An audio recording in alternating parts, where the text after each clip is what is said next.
की बातें, काहे को दिया जल काहे की बाती, काहे को दिया जल काहे की बातें, काहे की ज्योति जलाई ओ मैया मोरी काहे की ज्योति जला, ओ मैया मोरी काहे की ज्योति जलाई ओ मैया मोरी काहे की ज्योति जला।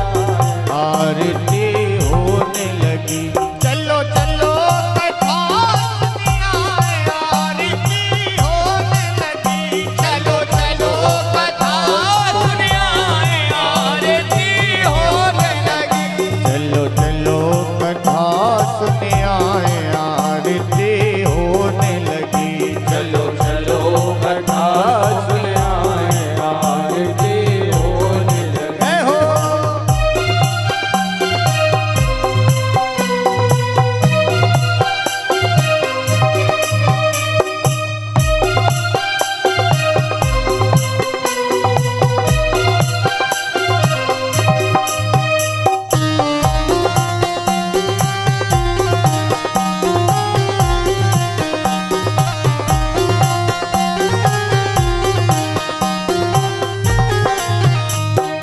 सोने को दिया जा कपूर की बातें, सोने को दिया जा कपूर की बातें, सोने को दिया जा कपूर की बाती, सोने को दिया जा कपूर की बातें, ओ निर्मल ज्योति जलाई ओ भैया मोरे, निर्मल ज्योत जलाए, ओ मैया मोरी निर्मल ज्योति जलाई ओ मैया मोरी निर्मल ज्योत जलाए। आरती होने लगी।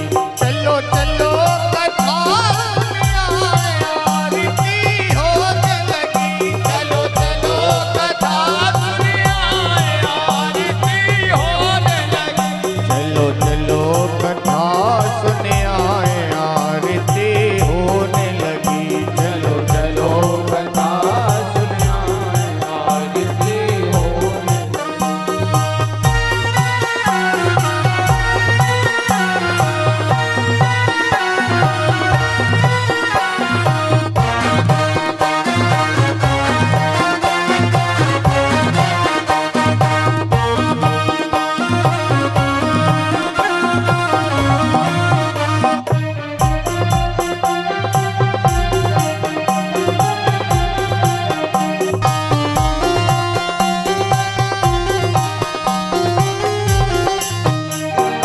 हिल मिल मैया आरती गावे, हिल मिल मैया आरती गावे, आरती गावे तुमको मनावे, आरती गावे तुमको मनावे, ओ हिल मिल मैया आरती गावे, हिल मिल मैया आरती गावे। अरे भगत करें जयकार हो मैया मोरी भगत करे जयकार, हो मैया मोरी भगत करें जयकार हो मैया मोरी भगत करे जयकार। आरती होने लगी। चलो चलो कथा सुने आए, आरती होने लगी। चलो चलो कथा सुने आए, आरती होने लगी। चलो चलो कथा सुने आए, आरती होने लगी। चलो चलो कथा सुने आए, आरती होने लगी।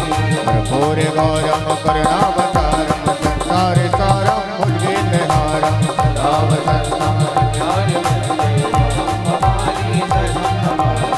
ताल माला कुल ताल काले, कृपाल माला जिसे करायो दिगंबराय च दिगंबराय, नमः शिवाय च नमः शिवाय। तुम्हें वो मात च पिता तुम्हें वो, तुम्हें वो बंधु च सखा तुम्हें वो, तुम्हें वो वेदाद्रविणं तुम्हें वो, तुम्हें वो सर्वं देव देवा। गुरुर्ब्रह्मा गुरुर्विष्णु गुरुर्देवो महेश्वरा, गुरुर्साक्षात् परब्रह्म तस्मै श्री गुरवे नमः। अरे अजन दिलाल तरस गए नैना, अजन दिलाल तरस गए नैना, आजा गोपाल तरस गए नैना, आजा गोपाल तरस गए नैना, तरस गए नैना बरस गए नैना, तरस गए नैना बरस गए ये नैना, तरस गए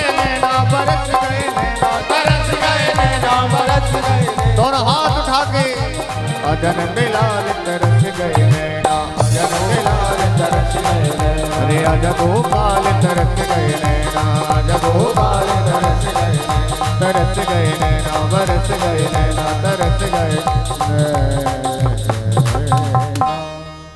जलेन शीतलीकरणं महापुष्पेति देवादिवन्दनं महामन्त्र पुष्पाञ्जलिः।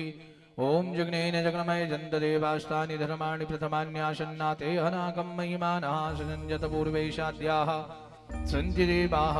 ओम एकदन्ताय विद्महे वक्रतुण्डाय धीमहि तन्नो दन्तिः प्रचोदयात्। ओम कात्यायनी च विद्महे कन्याकुमारी च धीमहि तन्नो देवी प्रचोदयात्।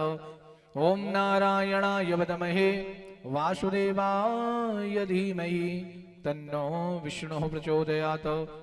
नाना सुगन्धपुष्पाणि यथा कालोद्भवानि च पुष्पाञ्जलिं मया दत्त्वा गृहाण परमेश्वर। सांघाय सपरिवाराय सावधाय शक्तिकाय शमानुभाय मंत्रपुष्पाञ्जलिं समर्पयामि। पुष्पांजलि अर्पित करें, भगवान को प्रणाम करें और सभी यथास्थान विराजमान हो जाएं। बोलिए वृंदावन बिहारी लाल की जय हो। भागवत महापुराण की जय हो। नर्मदा मैया की जय हो। शंकर भगवान की जय हो। हनुमान जी महाराज की जय हो। हर हर महादेव शंभो।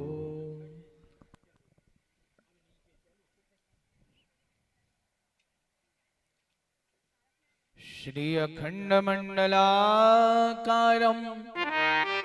व्यापितं येन चराचरं तत्पदं दर्शितं येन तस्मै श्री गुरुवे नमः।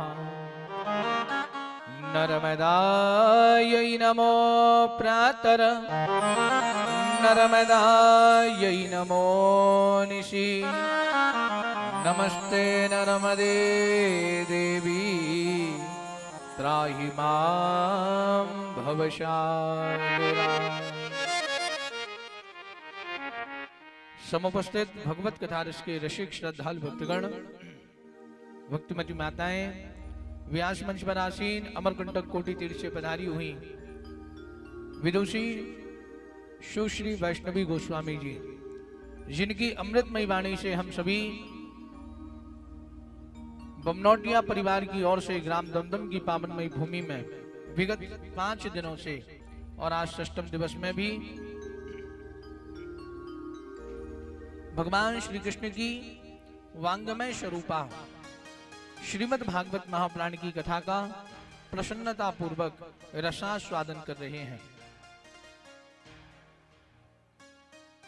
विगत दिनों अनुसार आज भी हम सभी अपने मन को एकाग्र करते हुए पूर्ण रूपेण शांति पूर्वक भगवत कथा का आनंद प्राप्त करेंगे। आज कथा का षष्ठम दिवस है। भगवान की अनेक लीलाओं की कथा श्रवण करते हुए आज हम सभी कथा के विश्राम समय में भगवान के विवाह।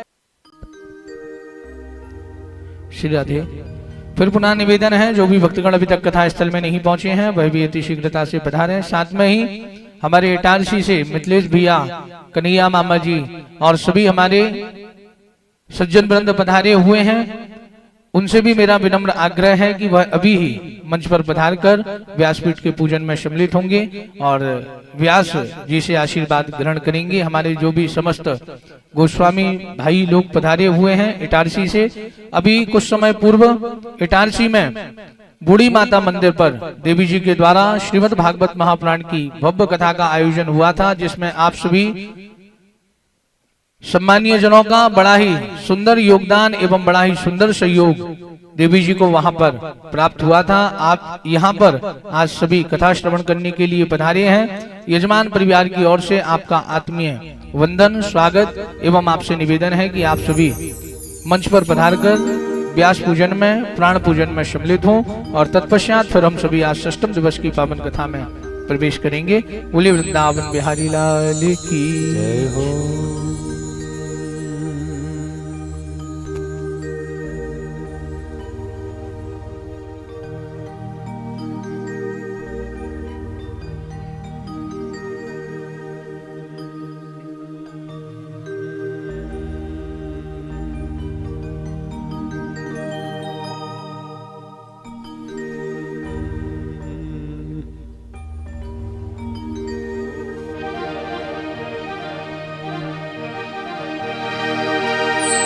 और सावरे से मिलने का,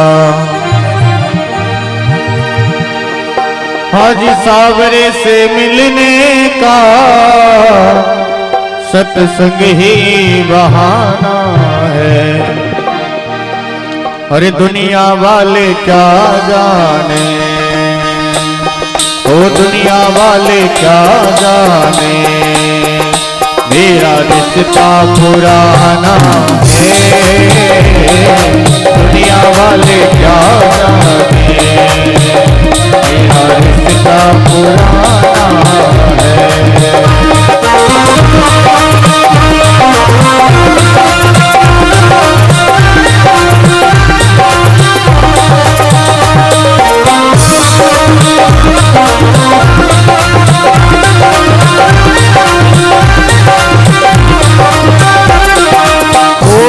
में ढूंढा तुझे,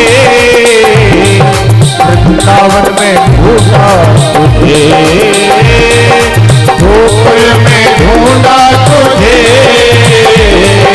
मथुरा में ढूंढा तुझे।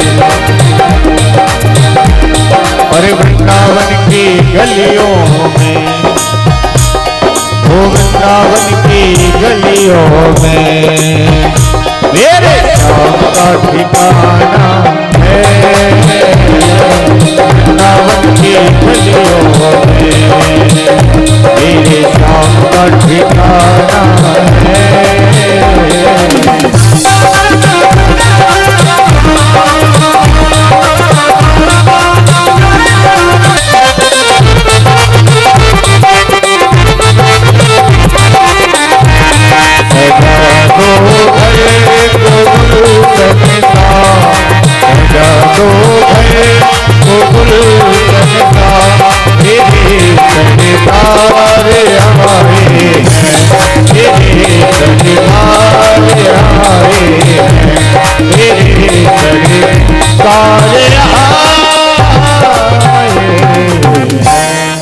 भोलुबा के बिहारी लाल की जय हो। आइए अब हम सभी षष्ठम दिवस की पावन कथा में फिर पुनः, आज षष्ठम दिवस की पावन कथा में देवी जी के श्रीमुख से प्रवेश करेंगे। मैं फिर पुनः समस्त हमारे श्रद्धालु भक्तगणों का यजमान परिवार की ओर से आत्मीय वंदन करता हूं। एवं आइए अब हम सभी षष्ठम दिवस की पावन कथा में प्रवेश करेंगे। बोलिए वृंदावन बिहारी लाल की जय हो। श्री राधे श्री राधे श्री राधे श्री राधे। बोलिए बाकी बिहारी लाल की जय हो। भागवत महापुराण की जय हो। जन्माद्यस्य यतोऽन्वयादि तरितस्य चार्थी सौमिज्ञः स्वराट् तीनि ब्रह्म हृदय आदि कवये मुह्यन्ति यत् सूरयः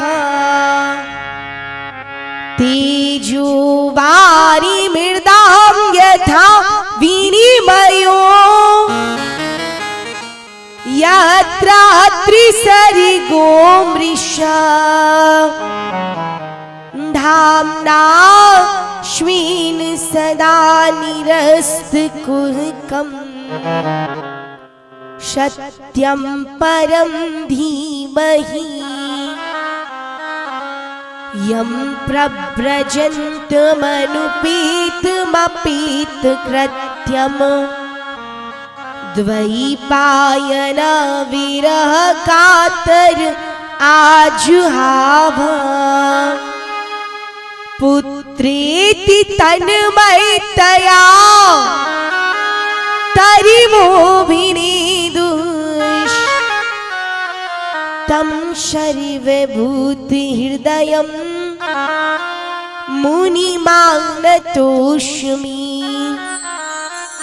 कृष्णं नारायणं वन्दे कृष्णं वन्दे व्रजप्रियं कृष्णं द्वैपायनं वन्दे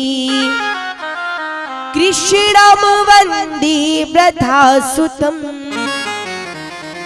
सच्चिदानन्दरूपाय विश्वोत्पत्त्यादिहेतवे तापत्रय विनाशाय श्रीकृष्णाय वयं नुमः। कृष्णाय वासुदेवाय देवकीनन्दनाय च नन्दिगोपकुमाराय श्रीगोविन्दाय नमो नमः। अच्युतं केशवं कृष्णदामोदरं रामनारायणं जानकीवल्लभम्। अच्युतं केशवं कृष्णदामोदरं रामनारायणं जानकीवल्लभम्। अच्युतं केशवं कृष्णदामोदरम् अच्युतं केशवं कृष्णदामोदरम् अच्युतं केशवं कृष्णदामोदरम् अच्युतं केशवं कृष्णदामोदरम् रामनारायणं जानकीवल्लभम्। रामनारायणं जानकीवल्लभम्। कौन कहता है भगवान आते नहीं। कौन कहता है भगवान आते नहीं। कौन कहता है भगवान आते नहीं। कौन कहता है भगवान आते नहीं। तुम मीरा की जैसी बुलाते नहीं। तुम मीरा के जैसे बुलाते नहीं। कौन कहता है भगवान खाते नहीं। कौन कहता है भगवान खाते नहीं। कौन कहता है भगवान खाते नहीं। कौन कहता है भगवान खाते नहीं। तुम शबरी के जैसे खिलाते नहीं। तुम सबरी के जैसे खिलाते नहीं। अच्युतं केशवं कृष्णदामोदरम् अच्युतं केशवं कृष्णदामोदरम् रामनारायणं जानकीवल्लभम्। ओ रामनारायणं जानकीवल्लभम्। रामनारायणं जानकीवल्लभम्। रामनारायणं जानकीवल्लभम्। अच्युतं केशवं कृष्णदामोदरम् कृष्णदाम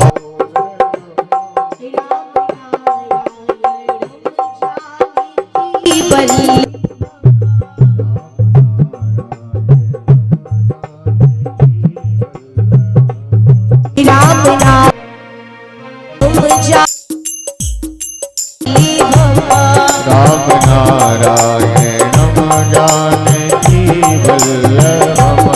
रामनारायणं जानकीवल्लभम्। रामनारायणं जानकीवल्लभम्। अच्युतं केशवं कृष्णदामोदरम्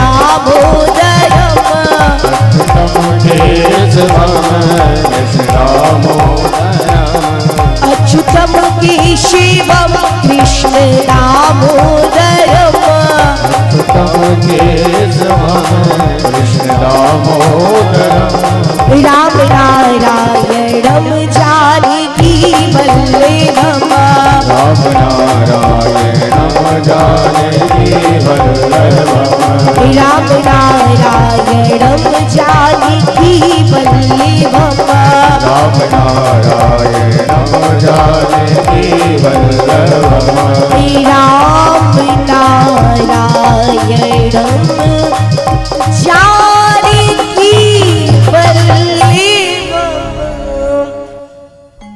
बोलिए बांके बिहारी लाल की जय हो श्रीमद् भागवत महापुराण की जय हो श्यावर रामचंद्र भगवान की जय हो अमरेश्वर महादेव की जय हो पवन सुत हनुमान की जय हो श्री दुर्गा मैया की जय हो काली मैया की जय हो खीरापति मैया की जय हो नर्मदा मैया की जय हो काली हर कष्टि हर दुखी हर दारिद्री हर हरि हर महादेव हर। जय जय श्री राधे श्याम। समस्त उपस्थित भागवत कथा रस के रसिक श्रोता बंधुगण भक्तिमती माताएं मंचस्व विराजमान मां सरस्वती की कृपा पात्र हमारी संगीतज्ञ हम आप सभी पर भूत भावन विश्वात्मा परमात्मा भगवान श्री कृष्ण की अत्यंत कृपा असीम कृपा बरस रही है, जो हम आप सभी दमदम ग्राम की इस पावन भूमि में, इस पुण्यमयी भूमि में विगत 5 दिनों से विराजमान होकर भगवान श्री कृष्ण की इस परम अलौकिक कथा को श्रवण कर रहे हैं। ये हमारा परम सौभाग्य है। आज कथा सत्र का 6वां दिवस है, 6वां दिन है और कथा के माध्यम से आज हम आप सभी जिस प्रकार हमने बीते हुए समय में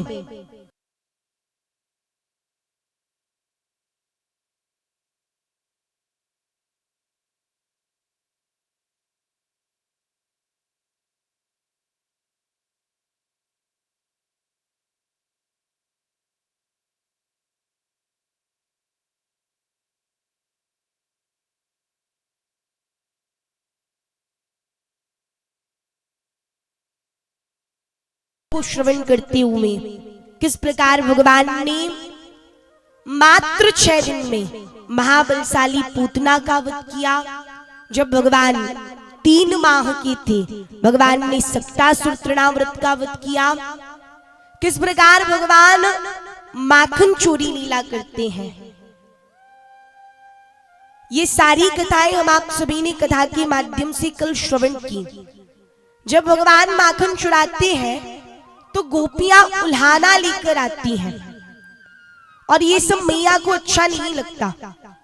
मैया को चिंता रहती कि कहीं ऐसा ना हो कि मेरे लाला का बदनाम हो जाए, क्योंकि एक बार जिसका बदनाम हो जाता है फिर उसकी शादी में, उसके विवाह में बड़ी दिक्कत जाती है। मैया को भगवान के विवाह की बड़ी चिंता रहती थी, इसलिए मैया भगवान को कहीं आने जाने नहीं देती और तो और नंद भवन के बाहर भी नहीं निकलने देती। सारी गोपियां भगवान को देखने के लिए तरसती थीं।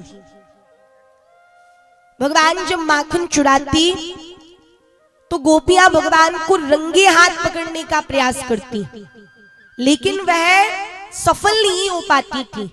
भगवान को रंगे हाथ पकड़कर मैया के समक्ष नहीं ले जा पाती थी। सारे व्रज में ये हल्ला मच गया था कि भगवान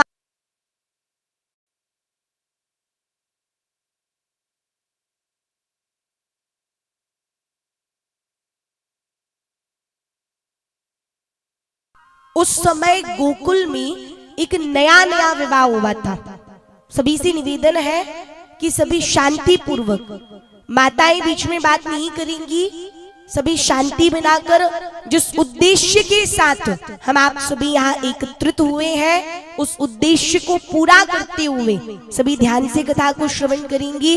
बोलिए भक्तवत्सल भगवान की। एक बार गोकुल में एक नया नया विवाह हुआ, एक नई नवेली गोपी आई, तो उसका परिचय सबसे करवाया गया, भगवान से भी कराया गया। गोपियां कहने लगी, देख गोपी, तू इस व्रज में सबके चक्कर में पड़ना, लेकिन कन्हैया के चक्कर में कभी मत पड़ना। क्यों?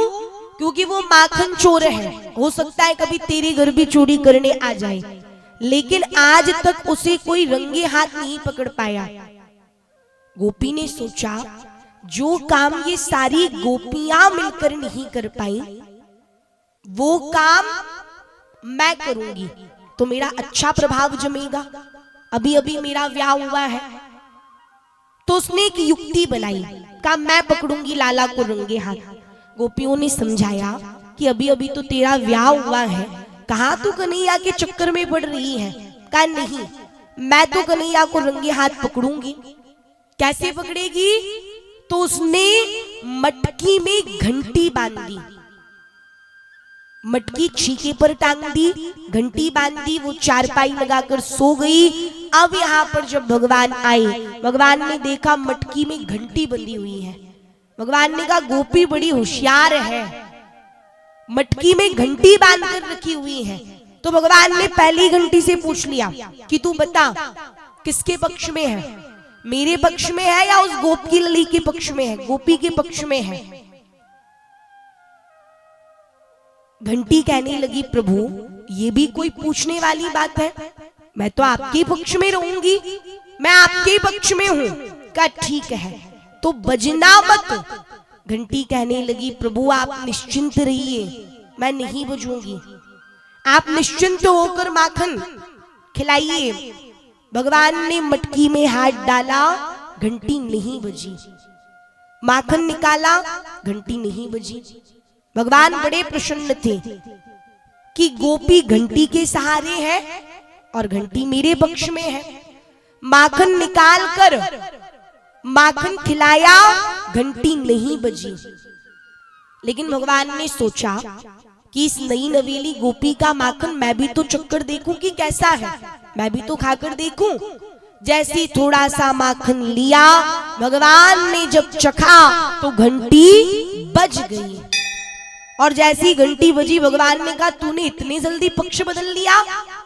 घंटी कहने लगी, प्रभु किसने कहा मैंने पक्ष बदल लिया, मैं तो अभी भी आपके पक्ष में हूं। कहा फिर बजी क्यों? कहा प्रभु ये बताओ, जब मंदिर में ठाकुर जी को भोग लगाया जाता है तो घंटी बजाई जाती है, लेकिन यहाँ साक्षात ठाकुर जी भोग लगा रहे हैं और घंटी वहां उपस्थित हो और वो ना बजे तो ये तो उसका दुर्भाग्य है, इसलिए मैं बज गई। कहा तू तो बज गई, परंतु वह गोपी वहां उठ गई। गोपी ने तुरंत भगवान को पकड़ा, कहा आज पकड़ा चोर को। भगवान कहने लगे, गोपी अभी अभी तेरा विवाह हुआ है, कहा तू मेरे चक्कर में पड़ रही है, अभी तू अपने वैवाहिक जीवन पर ध्यान दे। गोपी कहने लगी, कन्हैया मैं तेरी मीठी मीठी बातों में नहीं आऊंगी, मैं तो तुझे मैया के पास ले जाऊंगी। कहा कैसे ले जाऊंगी? गोपी ने पकड़ा हाथ, रस्सी ले आई, बांधने लगी। कहा मैं तो बांध कर ले जाऊंगी। भगवान ने कहा अच्छा ले, बांध ले। कहा कन्हैया दोनों हाथ जोड़ो। भगवान ने दोनों हाथ जोड़ लिए। अब गोपी बांधती और भगवान धीरे से एक हाथ खिसका लेते। गोपी फिर दोनों हाथ पकड़ती, भगवान फिर धीरे से एक हाथ खिसका लेते। गोपी फिर दोनों हाथ पकड़ती, भगवान फिर धीरे से एक हाथ खिसका लेते। भगवान कहते, गोपी मुझे ऐसा लगता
श्री राधे श्री राधे श्री राधे श्री राधे।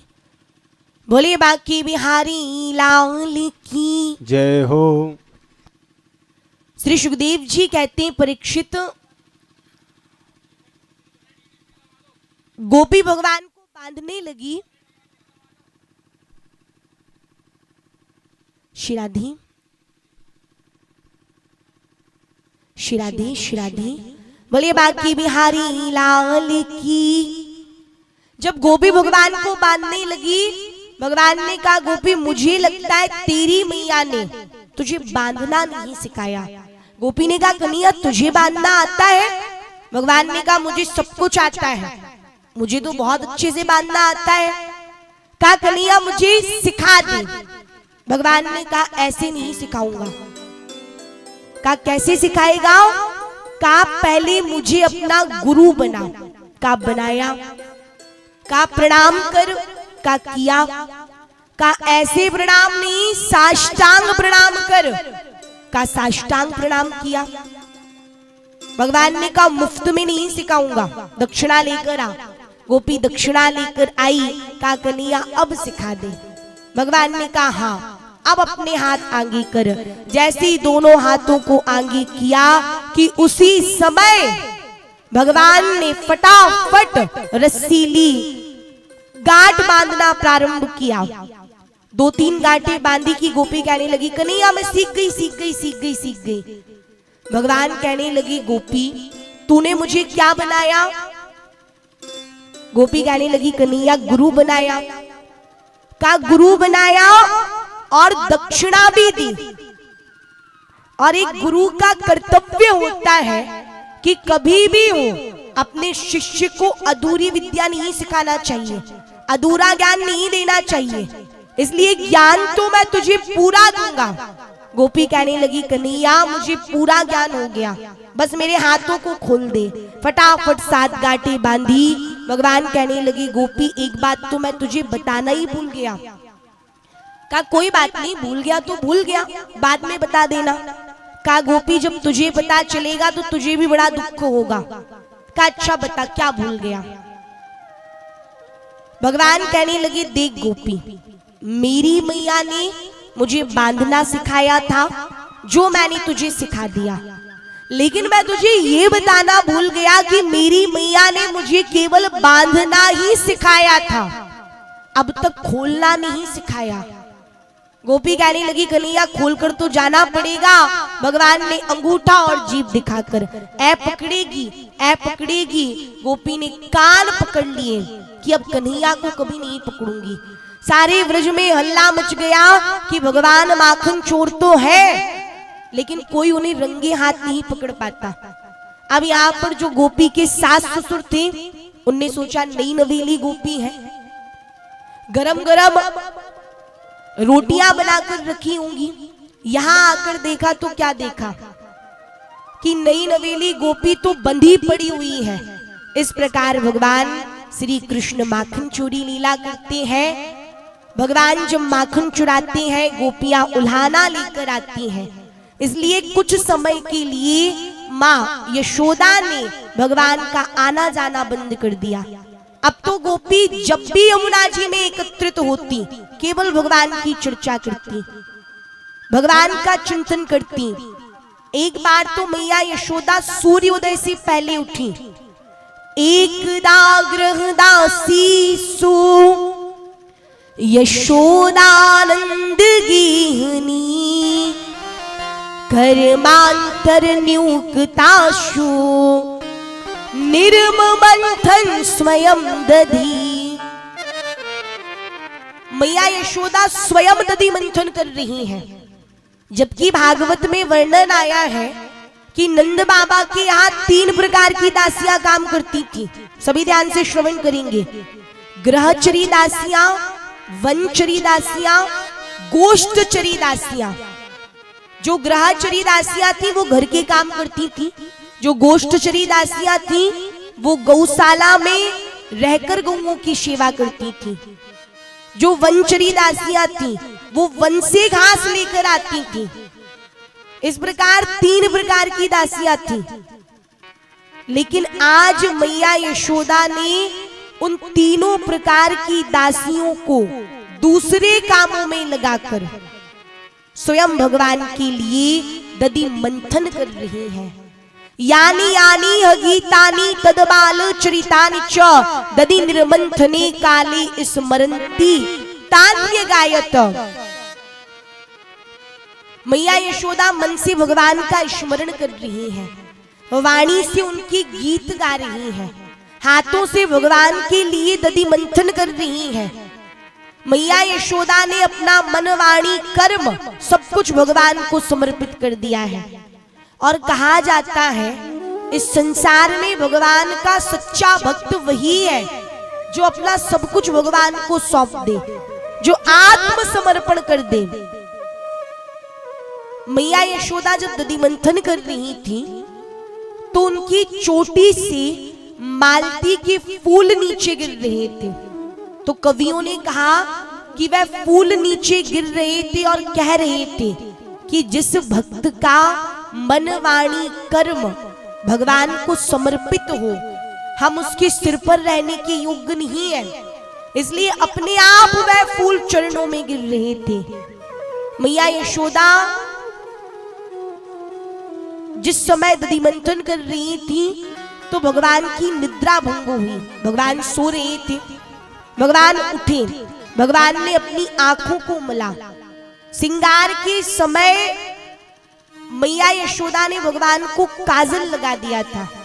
जब भगवान ने अपनी आंखों को मला तो वह काजल पूरे मुख पर फैल गया। भगवान तो पहले से ही काले थे, काजल लगने के बाद भगवान और काले लगने लगे। मैया के पास आए, मैया भगवान को स्तनपान कराने लगी। स्तनपान कराते कराते मैया को याद आया कि मैंने दूध चूल्हे पर दूध उबलने के लिए रखा है, कहीं ऐसा ना हो कि उसमें उफान आ जाए, उफन जाए। मैया भगवान को अतृप्त अवस्था में छोड़कर, भगवान को छोड़कर दूध देखने के लिए चली गई। इस बात पर भगवान क्रोधित हो गए, भगवान को क्रोध आ गया। भगवान मन ही मन विचार करने लगे कि मैया मुझसे प्रेम नहीं करती, मैया तो अपने धन से प्रेम करती है, दूध दही माखन से प्रेम करती है। यदि मैया मुझसे प्रेम करती तो ऐसे मुझे अतृप्त अवस्था में छोड़कर कभी नहीं जाती।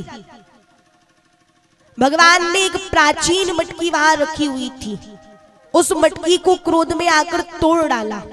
वो मटकी इतनी प्राचीन थी कि जब मैया यशोदा दूध नीचे उतार कर आई, उस मटकी को फूटा हुआ देखा तो मैया को बड़ा दुख हुआ। 100 मटकियां भी टूट जाती तो उतना दुख नहीं होता जितना कि उस एक मटकी के टूटने पर हुआ। क्यों? क्योंकि वह मटकी मैया यशोदा की खरीदी हुई मटकी नहीं थी। कहा वह मटकी किसने खरीदी थी? तो भागवत में वर्णन आया कि वह मटकी मैया यशोदा की सास की सास की सास की सास की सास की सास की सास की सास की सास की सास की सास की सास ने खरीदी थी। अब आप विचार कीजिए कि कितनी प्राचीन मटकी होगी। और उस मटकी को भगवान ने जब तोड़ा, मैया को क्रोध आया, हाथ में ली लाठी, पूरा नंद भवन छान मारा, लेकिन भगवान कहीं नहीं मिले। जैसे ही नंद भवन के बाहर पहुंची तो भगवान ऊखल पर विराजमान थे। कहा क्यों रे लाला, बहुत कूदम करता है, आज मैं तुझे इसी ऊखल से बांधूंगी। भगवान मैया को ऊखल से बांधने लगी। गोपियां इकट्ठी हो गई, आपस में झगड़ने लगी। किसी ने कहा कन्हैया मेरी रस्सी से बंधेगा, एक गोपी कहने लगी नहीं कन्हैया मेरी रस्सी से बंधेगा, एक गोपी कहने लगी कन्हैया मेरी रस्सी से बंधेगा। मैया ने एक गोपी को इशारा किया कि जा गोपी रस्सी लेकर आ। गोपी रस्सी लेकर आई। उस रस्सी से जब बांधना प्रारंभ किया तो आश्चर्य की बात की वह रस्सी 2 अंगुल कम पड़ गई। मैया ने सोचा रस्सी छोटी होगी, दूसरी रस्सी बुलवाई, दूसरी रस्सी भी 2 अंगुल कम पड़ गई। तीसरी रस्सी बुलवाई, वो भी 2 अंगुल कम पड़ गई। चौथी बुलवाई, वो भी 2 अंगुल कम पड़ गई। 5वीं, 6वीं सारे गोकुल की जितनी रस्सियां थी सभी रस्सियां लग गई, लेकिन सारी रस्सियां 2 अंगुल कम पड़ जाती। आश्चर्य इस बात का था कि रस्सी ना तो ज्यादा कम पड़ती थी और ना ही कम पड़ती थी, केवल 2 अंगुल कम पड़ती थी। मैया ने गोपी को भेजा, कहा जा गोपी रस्सी लेकर आ। वो गोपी बरसाने से रस्सी लेकर आई और उस रस्सी से जब बांधना प्रारंभ किया, मैया यशोदा ने मन में कह दिया कि लाला आज मैं तुझे बांधना चाहती हूं, बस आज तू मेरे हाथों से बंध जा। तो भगवान उस रस्सी से बंध गए। भगवान उस रस्सी से नहीं, मैया की भक्ति में बंध गए। भगवान ने सोचा कि मैया ने तो मुझे उखल से बांध दिया, यदि मैं ऐसी उखल से बंधा रहा तो मेरा आज का दिन तो व्यर्थ में चला जाएगा। भगवान ने देखा नंद भवन के सामने 2 वृक्ष थे जो इस प्रकार थे, एक वृक्ष का मुख इस तरफ था, एक का इस तरफ था, बीच से जगह थी। भगवान ने उसमें प्रवेश किया, लेकिन जो उखल था वो बीच में फंस गया। भगवान ने जोर से झटका दिया, दोनों वृक्ष हड़बड़ा करके नीचे गिर गए। 2 दिव्य पुरुष उत्पन्न हुए। तो राजा परीक्षित ने पूछा, मुनिवर ये दोनों दिव्य पुरुष कौन थे और ये वृक्ष योनि को कैसे प्राप्त हुए? तो कहा ये नलकूबर मणिग्रीव थे, भगवान शंकर के पार्षद और कुबेर अध्यक्ष के पुत्र। किसी कारणवश नारद जी ने इन्हें वृक्ष योनि का श्राप दे दिया था, लेकिन आज भगवान ने नलकूबर मणिग्रीव का उद्धार किया। नलकूबर मणिग्रीव ने भगवान की स्तुति की, प्रार्थना की। नौमीड्यते प्रभपुसे वाणी गुणानुकथने श्रवणौ कथायाम हस्तौ च कर्मसु मनस्तव पादयो नः स्मृतियाम शिरस तव निवास जगत प्रणामे दृष्टि सताम दर्शने तु भवत्नो नाम। हमारी जो वाणी है वो सदैव आपके गुणों का गान करती रहे। हमारे जो हस्त है वो सदैव आपके चरणों की सेवा करते रहे। हमारा जो हृदय है वो सदैव आपके चरणों में लगा रहे। ऐसा आप हमें आशीर्वाद दें। भगवान ने कहा तथास्तु। भगवान ने नलकूबर मणिग्रीव का उद्धार किया। वृक्ष गिरने की आवाज जब सभी को सुनाई दी तो नंद बाबा ने एक सभा लगाई गई। नंद बाबा ने उस सभा में कहा, देखो जब से कन्हैया का जन्म गोकुल में हुआ है और रज में हुआ है, तब से यहाँ एक के बाद एक उत्पात हो रहे हैं। जैसे छठी के दिन पूतना आ गई, जब लाला 3 माह का था तो सक्तासुर आ गई, तृणाव्रत आ गई, और अब ये स्थिति बन गई। अचानक वृक्ष गिर गए। हमें लगता है कि ये जो स्थान है ये हमारे रहने के शुभ योग्य नहीं है, हमें यहां से कहीं और चलना चाहिए। का हम यहां से कहां जाएंगे? तो एक उपनंद नाम के गोप थे, वह कहने लगे यहीं से कुछ दूरी पर वृंदावन नामक स्थान है, हम वृंदावन चलते हैं। क्योंकि शास्त्रों में भी ऐसा वर्णन है, जिस स्थान पर व्यक्ति को बार बार कष्टों का सामना करना पड़े, बार बार विपत्तियों का सामना करना पड़े, उस स्थान पर व्यक्ति को ज्यादा समय तक नहीं रहना चाहिए। समझ लेना चाहिए कि ये स्थान हमारे लिए शुभ नहीं है, उस स्थान का त्याग कर देना चाहिए। नंद बाबा ने भी गोकुल का त्याग कर दिया और वह वृंदावन की ओर प्रस्थान करते हैं। वृंदावन की तैयारियां की, अपने अपने छकड़ों को जोता, आगे आगे गौओं को कर दिया, पीछे पीछे बाल बालों को कर दिया, बीच में गोपियों को बैठा दिया और सभी ने वृंदावन की यात्रा प्रारंभ की। देखिए, जब तक भगवान गोकुल में रहते थे तब तक भगवान गोकुल बिहारी थे, और जब भगवान वृंदावन पहुंचे तो भगवान वृंदावन बिहारी हो गए। बोले वृंदावन बिहारी लाल की जय हो। भगवान वृंदावन में निवास करने लगे। अब आइए हम आप सभी एक भजन करेंगे, उसके तत्पश्चात आगे की कथा में प्रवेश करेंगे। और भजन में सभी को दोनों हाथ पर उठा करके तालियां बजाना है। किसी को भी तालियां बजाने में कंजूसी नहीं करना है। और क्या कहना है? काली कमली वाला मेरा यार है, काली कमली वाला मेरा यार है,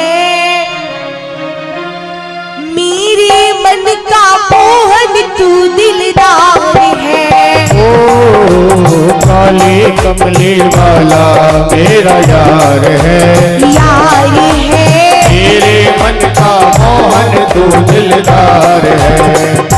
तू मेरा यार है, मेरा दिलदार है, तू मेरा यार है, मेरा दिलदार है। तू मेरा यार है, मेरा दिलदार है, तू मेरा यार है, मेरा दिलदार है। काली कमली वाला मेरा यार है, यार है, काली कमली वाला मेरा यार है, यार है। मेरे मन का गाना तू दिलदार है। ओ काली कमली वाला मेरा यार है, यार है, मेरे मन का मोहन तू दिलदार है। सभी अपने दोनों हाथ उठाकर तालियां बजाइए शिवाय।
जीवन अब तेरे सहारे, ये जीवन अब तेरे सहारे। तू मेरा मैं तेरा प्यारे, ये जीवन अब तेरे सहारे, ये जीवन अब तेरे सहारे, ये जीवन अब तेरे सहारे। श्याम सलोनी तू मेरा रिजवान है, श्याम सलोनी तू मेरा रिजवान है, दिलदार है। मेरे मन का गाना तू दिलदार है। ओ काली कमली वाला मेरा यार है, यार है, मेरे मन का मोहन तू दिलदार है। तू मेरा यार है, मेरा दिलदार है, तू मेरा यार है, मेरा दिलदार है। तू मेरा यार है, मेरा दिलदार है, तू मेरा यार है, मेरा दिलदार है। काली कमली वाला मेरा यार है, काली कमली वाला मेरा यार है, यार है। मेरे मन का गाना तू दिलदार है। ओ काली कमली वाला मेरा यार है, यार है, मेरे मन का मोहन तू दिलदार है। सभी अपने दोनों हाथ बढ़ाकर तालियां बजाइए शिवाय।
दिल दर्शन का प्यासा, कर दे दिल दर्शन का प्यासा। पागल प्रीत की एक ही आशा, कर दे दिल दर्शन का प्यासा। कर दे दिल दर्शन का प्यासा, कर दे दिल दर्शन का प्यासा। तेरी हर वादी पे मुझे एतबार है, एतबार है, तेरी हर वादी पे मुझे एतबार है, एतबार है। मेरे मन का गाना तू दिलदार है। ओ काली कमली वाला मेरा यार है, यार है, मेरे मन का मोहन तू दिलदार है। तू मेरा यार है, मेरा दिलदार है। तू मेरा यार है, मेरा दिलदार है। तू मेरा यार है, मेरा दिलदार है। तू मेरा यार है, मेरा दिलदार है। काली कमली वाला मेरा यार है, यार है, काली कमली वाला मेरा यार है। यार है, मेरे मन का गाना तू दिलदार है। ओ काली कमली वाला मेरा यार है, यार है, मेरे मन का मोहन तू दिलदार है। काली कमली वाला मेरा यार है, यार है, काली कमली वाला मेरा यार है। यार है, मेरे मन का गाना तू दिलदार है। ओ काली कमली वाला मेरा यार है, यार है, मेरे मन का मोहन तू दिलदार है। मेरे मन का गाना तू दिलदार है। मेरे मन का मोहन तू दिलदार है। मेरे मन का गाना तू दिलदार है। मेरे मन का गाना तू दिलदार है। मेरे मन का मोहन तू दिलदार है। बोली कृष्ण कन्हैया लाल की, जय हो, श्री राधा रानी सरकार की जय हो। जय जय श्री राधे श्याम। भगवान जब वृंदावन में निवास करने लगे तो भगवान के जितने भी मित्र सखा थे, कोई बछड़ी चराने के लिए चला जाता, कोई गौएं चराने के लिए चला जाता। माताओं से निवेदन है, देखिए कोई भी आपस में बीच में बात ना करे। सभी से निवेदन है कि सभी शांति पूर्वक शांति बनाकर कथा को श्रवण करेंगे। भगवान ने मैया से कहा, मैया मेरे जितने मित्र सखा हैं, कोई बछड़ी चराने के लिए, कोई गौएं चराने के लिए चला जाता है, तो मैं भी कल से बछड़ी चराऊंगा। मैया ने कहा, लाला तू क्यों बछड़ी चराएगा? भगवान कहने लगे, मैया हम तो अहीर हैं और अहीरों का तो काम ही बछड़ी चराना है, गौएं चराना है। हमारा तो मुख्य कर्तव्य, हमारा मुख्य धर्म ही गौ सेवा है। इसलिए अभी बछड़ी चराऊंगा, जब थोड़ा सा बड़ा हो जाऊंगा तो गौएं चराऊंगा। कहा ठीक है लाला। मैया ने हामी भर दी, नंद बाबा ने भी हामी भर दी। भगवान ने बछड़ी चराना प्रारंभ किए। पहले भगवान बछड़ी चराते थे। भगवान ने बछड़ी चराती चराती एक बत्सासुर नामक दैत्य था जो बछड़े का रूप धारण करके आया। भगवान ने बत्सासुर का वध किया। एक बकासुर नामक दैत्य था जो बगुले का रूप धारण करके आया। भगवान ने बकासुर का वध किया। क्योंकि भगवान के अवतार लेने का मुख्य उद्देश्य केवल यही था। भगवान को दुष्टों का संहार करना था और भक्तों का उद्धार करना था। भगवान एक के बाद एक दुष्टों का संहार करते जा रहे हैं। भगवान ने कहा, हे ग्वाल बालों, अब हम कल से वनभोज करेंगे। क्योंकि जब हम घर से निकलते हैं बछड़े चराने के लिए तो प्रातः काल का समय रहता है, जब लौटते हैं तो सायंकाल का समय हो जाता है, बहुत विलंब हो जाता है। इसलिए कल से हम वनभोज करेंगे। कहा ठीक है कन्हैया। ग्वाल वालों ने हामी भर दी, बनभोज की तैयारियां हुई।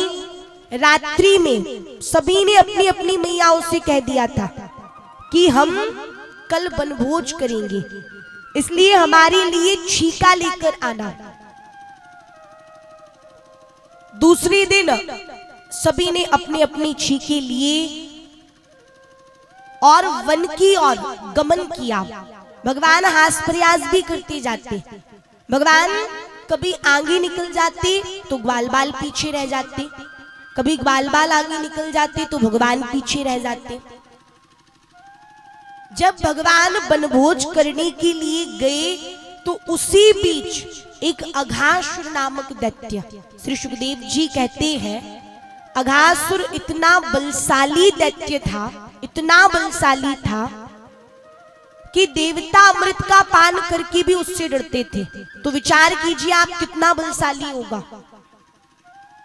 देवताओं को भी अघासुर का भय रहता था, वो भी उससे भयभीत रहते थे, इतना बलशाली था। अजगर का रूप धारण करके आया, मार्ग में लेट गया, अपनी जिह्वा को बाहर निकाल लिया, अपने मुख को खोल लिया। ग्वाल वालों को लगा कि ये कोई गुफा है।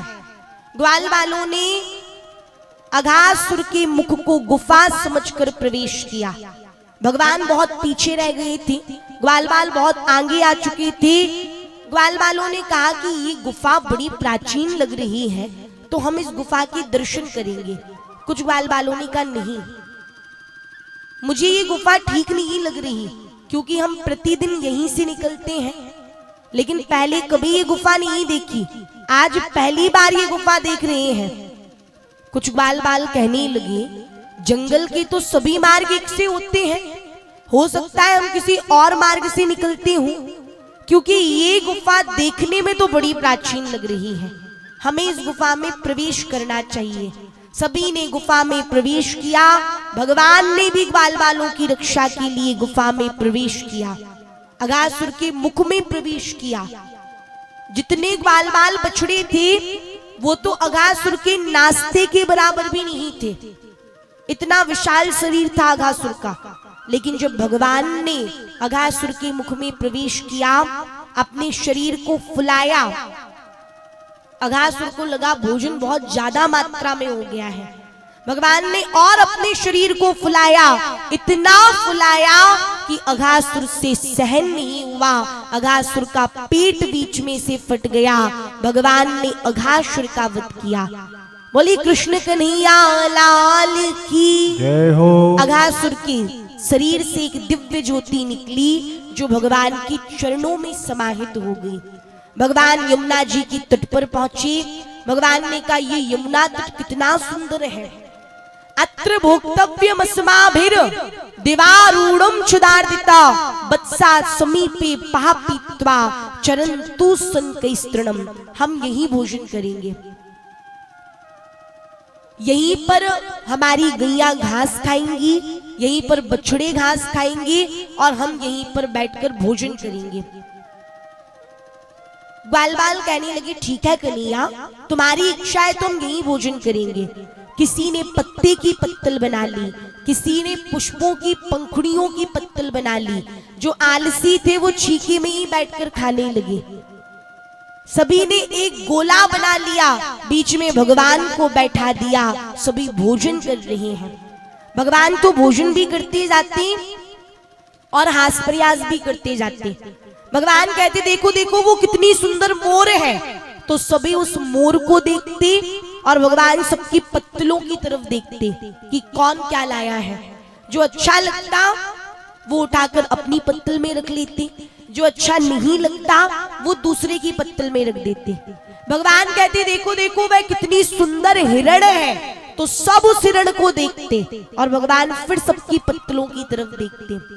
उसी बीच भगवान ने एक लीला की।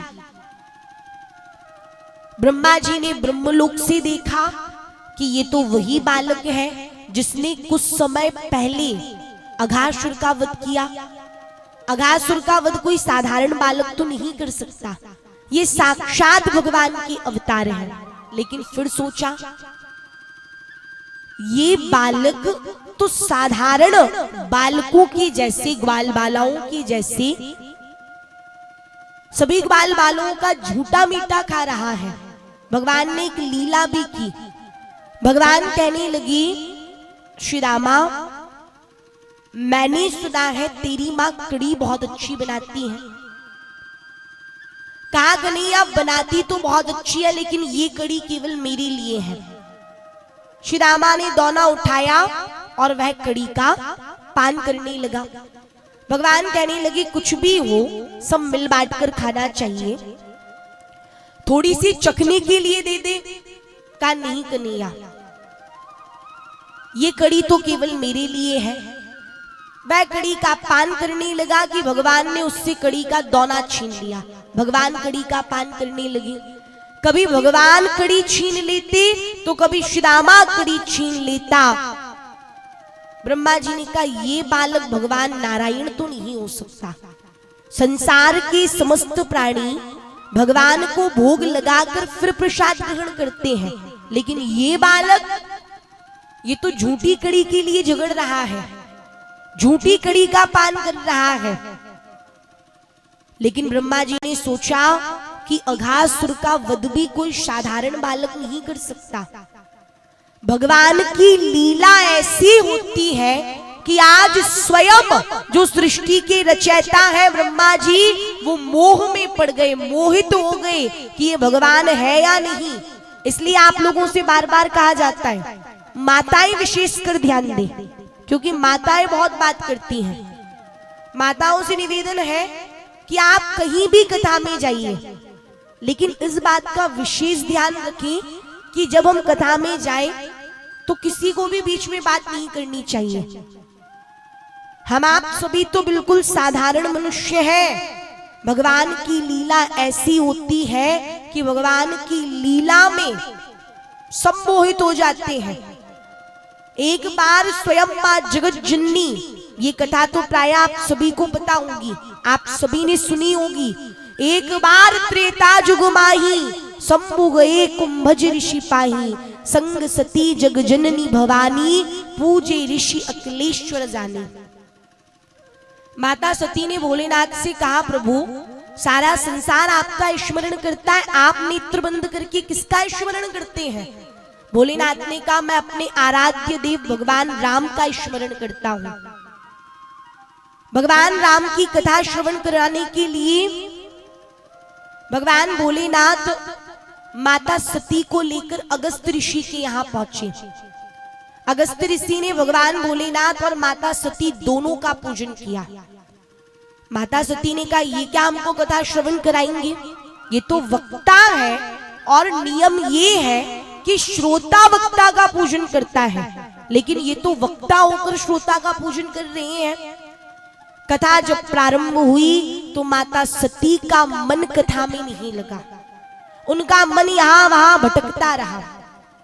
क्या होता है, जब हम कथा ध्यान से नहीं सुनते तो कथा में हम कुछ का कुछ अर्थ लगा लेते हैं।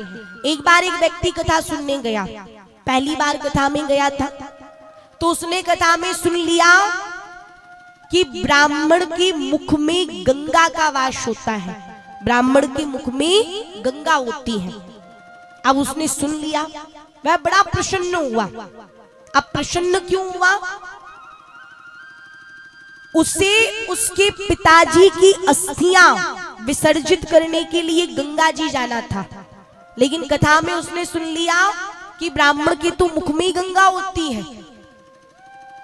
कहा, मैं तो गंगा जी जा नहीं पाया, लेकिन प्रभु की बड़ी कृपा हुई कि आज कथा में आ गया। कथा में आ गया तो पता तो चला मुझे कि ब्राह्मण के मुख में गंगा होती है।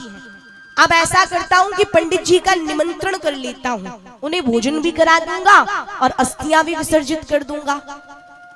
अब वो अपने घर पहुंचा, उसने अपनी माता से कहा कि मैं पंडित जी का निमंत्रण करना चाहता हूं, क्योंकि आज ही मैंने कथा में सुना कि ब्राह्मण के मुख में गंगा होती है।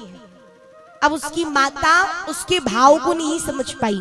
माता भी प्रसन्न हो गई कि चलो मेरा बेटा कथा सुनने के लिए गया तो उसके अंदर कुछ परिवर्तन तो आया, श्रद्धा तो जागी।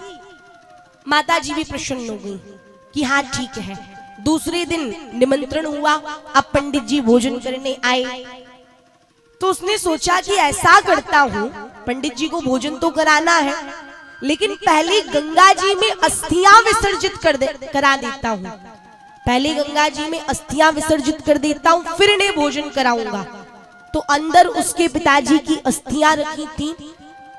कूट पीट कर उसने अस्थियों को छान कर एक थाली में अस्थियां ले आया, पंडित जी के सामने रख दी। अब पंडित जी समझ नहीं पाए कि ये है क्या। पंडित जी ने सोचा हर क्षेत्र का एक विशेष व्यंजन होता है, हो सकता है ये इस क्षेत्र का कोई विशेष व्यंजन हो जो भोजन से पहले खिलाते हो। तो पंडित जी ने चम्मच ली और जैसे एक चम्मच मुख में डाली कि पंडित जी चिल्लाए, वो व्यक्ति तुरंत खड़ा हो गया। कहा महाराज क्या हुआ? कहा ये क्या है? कहा ये मेरे पिताजी की अस्थियां हैं। कल आपने ही तो कथा में कहा था कि ब्राह्मण के मुख में गंगा होती है। अब मैं तो गंगा जी जा नहीं पा रहा था, लेकिन अच्छा हुआ मैंने आपके मुख से सुन लिया।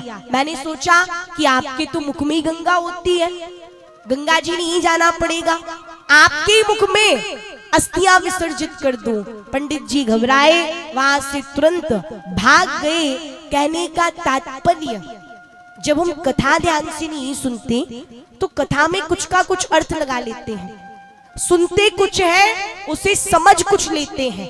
इसलिए निवेदन है कि आप कहीं भी कथा में जाएं, भगवान की कथा ऐसी होती है कि उसमें शंका बहुत जल्दी आ जाती है मन में कि प्रभु ने ऐसी लीला क्यों की, भगवान ने वैसी लीला क्यों की। और हम आप सभी तो मनुष्य हैं, साधारण मनुष्य। जो मां सती है वो स्वयं मोह में पड़ गई। माता सती ने जब कथा ध्यान से श्रवण नहीं की, माता सती जब लौट रही थी तो उस समय भगवान ने राम अवतार धारण किया था। भगवान पक्षियों से, लताओं से, वृक्षों से पूछ रहे थे, हे खगमृग हे मृदुकर श्रेणी, तुम देखी सीता मृग नैनी। भगवान भोलेनाथ ने तुरंत प्रणाम किया। माता सती कहने लगी प्रभु किसको प्रणाम कर रहे हैं? कहा देवी ये वही है जिनकी कथा हम सुनकर आए हैं। कहा ये भगवान है? कहा हाँ यही भगवान है। कहा ये तो भगवान हो ही नहीं सकते। कहा क्यों नहीं हो सकते? कहा स्वामी जहां तक मैं जानती हूं जो भगवान होता है वो अंतर्यामी होता है, सब कुछ जानने वाला होता है। यदि ये भगवान होते तो इन्हें पता होता इनकी पत्नी सीता का हरण रावण ने किया है, लेकिन ये तो पक्षियों से, लताओं से, वृक्षों से पूछ रहे हैं, हे खगमृग हे मृदुकर श्रेणी, तुम देखी सीता मृग नैनी। ये भगवान नहीं हो सकते। भोलेनाथ ने समझाया कि देवी ये भगवान की लीला है, अभी भगवान लीला कर रही है। लेकिन माता सती को विश्वास नहीं हुआ, उन्होंने परीक्षा ली। भगवान भोलेनाथ ने समझाया कि देवी तुम्हें मुझ पर विश्वास नहीं है। माता सती कहने लगी प्रभु मुझे इस बात पर विश्वास नहीं है कि ये भगवान है। परीक्षा ली, अंततः माता सती को देह त्यागना पड़ा। कहने का तात्पर्य, आप कथा ध्यान से श्रवण करें, कहीं भी कथा में जाएं, जिस उद्देश्य के लिए हम कथा में आते हैं, कथा सुनने के लिए कथा में आते हैं, तो उस उद्देश्य को पूरा करते हुए किसी को भी बीच में बात नहीं करनी चाहिए। सभी ध्यान से शांति पूर्वक कथा का श्रवण करें। आज स्वयं ब्रह्मा जी मोहित हो गए कि भगवान नारायण है या नहीं। परीक्षा लेने के लिए ब्रह्मा जी ने जितने बछड़े थे सभी बछड़ों को चुरा लिया। यहां पर ग्वाल वालों ने देखा हमारे बछड़े नहीं दिख रहे हैं, हमारे बछड़े कहां गए? ग्वाल वालों ने कन्हैया से कहा कन्हैया हमारे बछड़े देखकर आओ। भगवान ने कहा तुम्हें दिख नहीं रहा, मैं भोजन कर रहा हूं। कहा कन्हैया हम भी भोजन कर रहे हैं, और वैसे भी देखा जाए तो सबसे ज्यादा बछड़े तुम्हारे हैं। यदि तुम आज नहीं जाओगे तो तो तुम अपने बछड़ों को अलग चराना, हम अपने बछड़ों को अलग चराएंगे। भगवान ने कहा ऐसा मत करो, मैं जाता हूं। भगवान ने दही भात का कौर अपने हाथ में लिया, बछड़ी देखने के लिए निकल पड़ी। ब्रह्मा जी ने मौका देखकर ग्वाल बालों को भी चुरा लिया। ना तो अब ग्वाल बाल बचे, ना बछड़े बचे। ब्रह्मा जी बछड़ों को और ग्वाल बालों को हिमालय की गुफा में मूर्छित करके डाल देते हैं। भगवान बड़ी चिंतित हुए कि अब यदि मैं वृंदावन जाऊंगा तो क्या उत्तर दूंगा। गोपियां पूछेंगी कि हमारे पुत्र कहाँ है, हमारी गैया कहाँ है, बछड़े कहाँ है।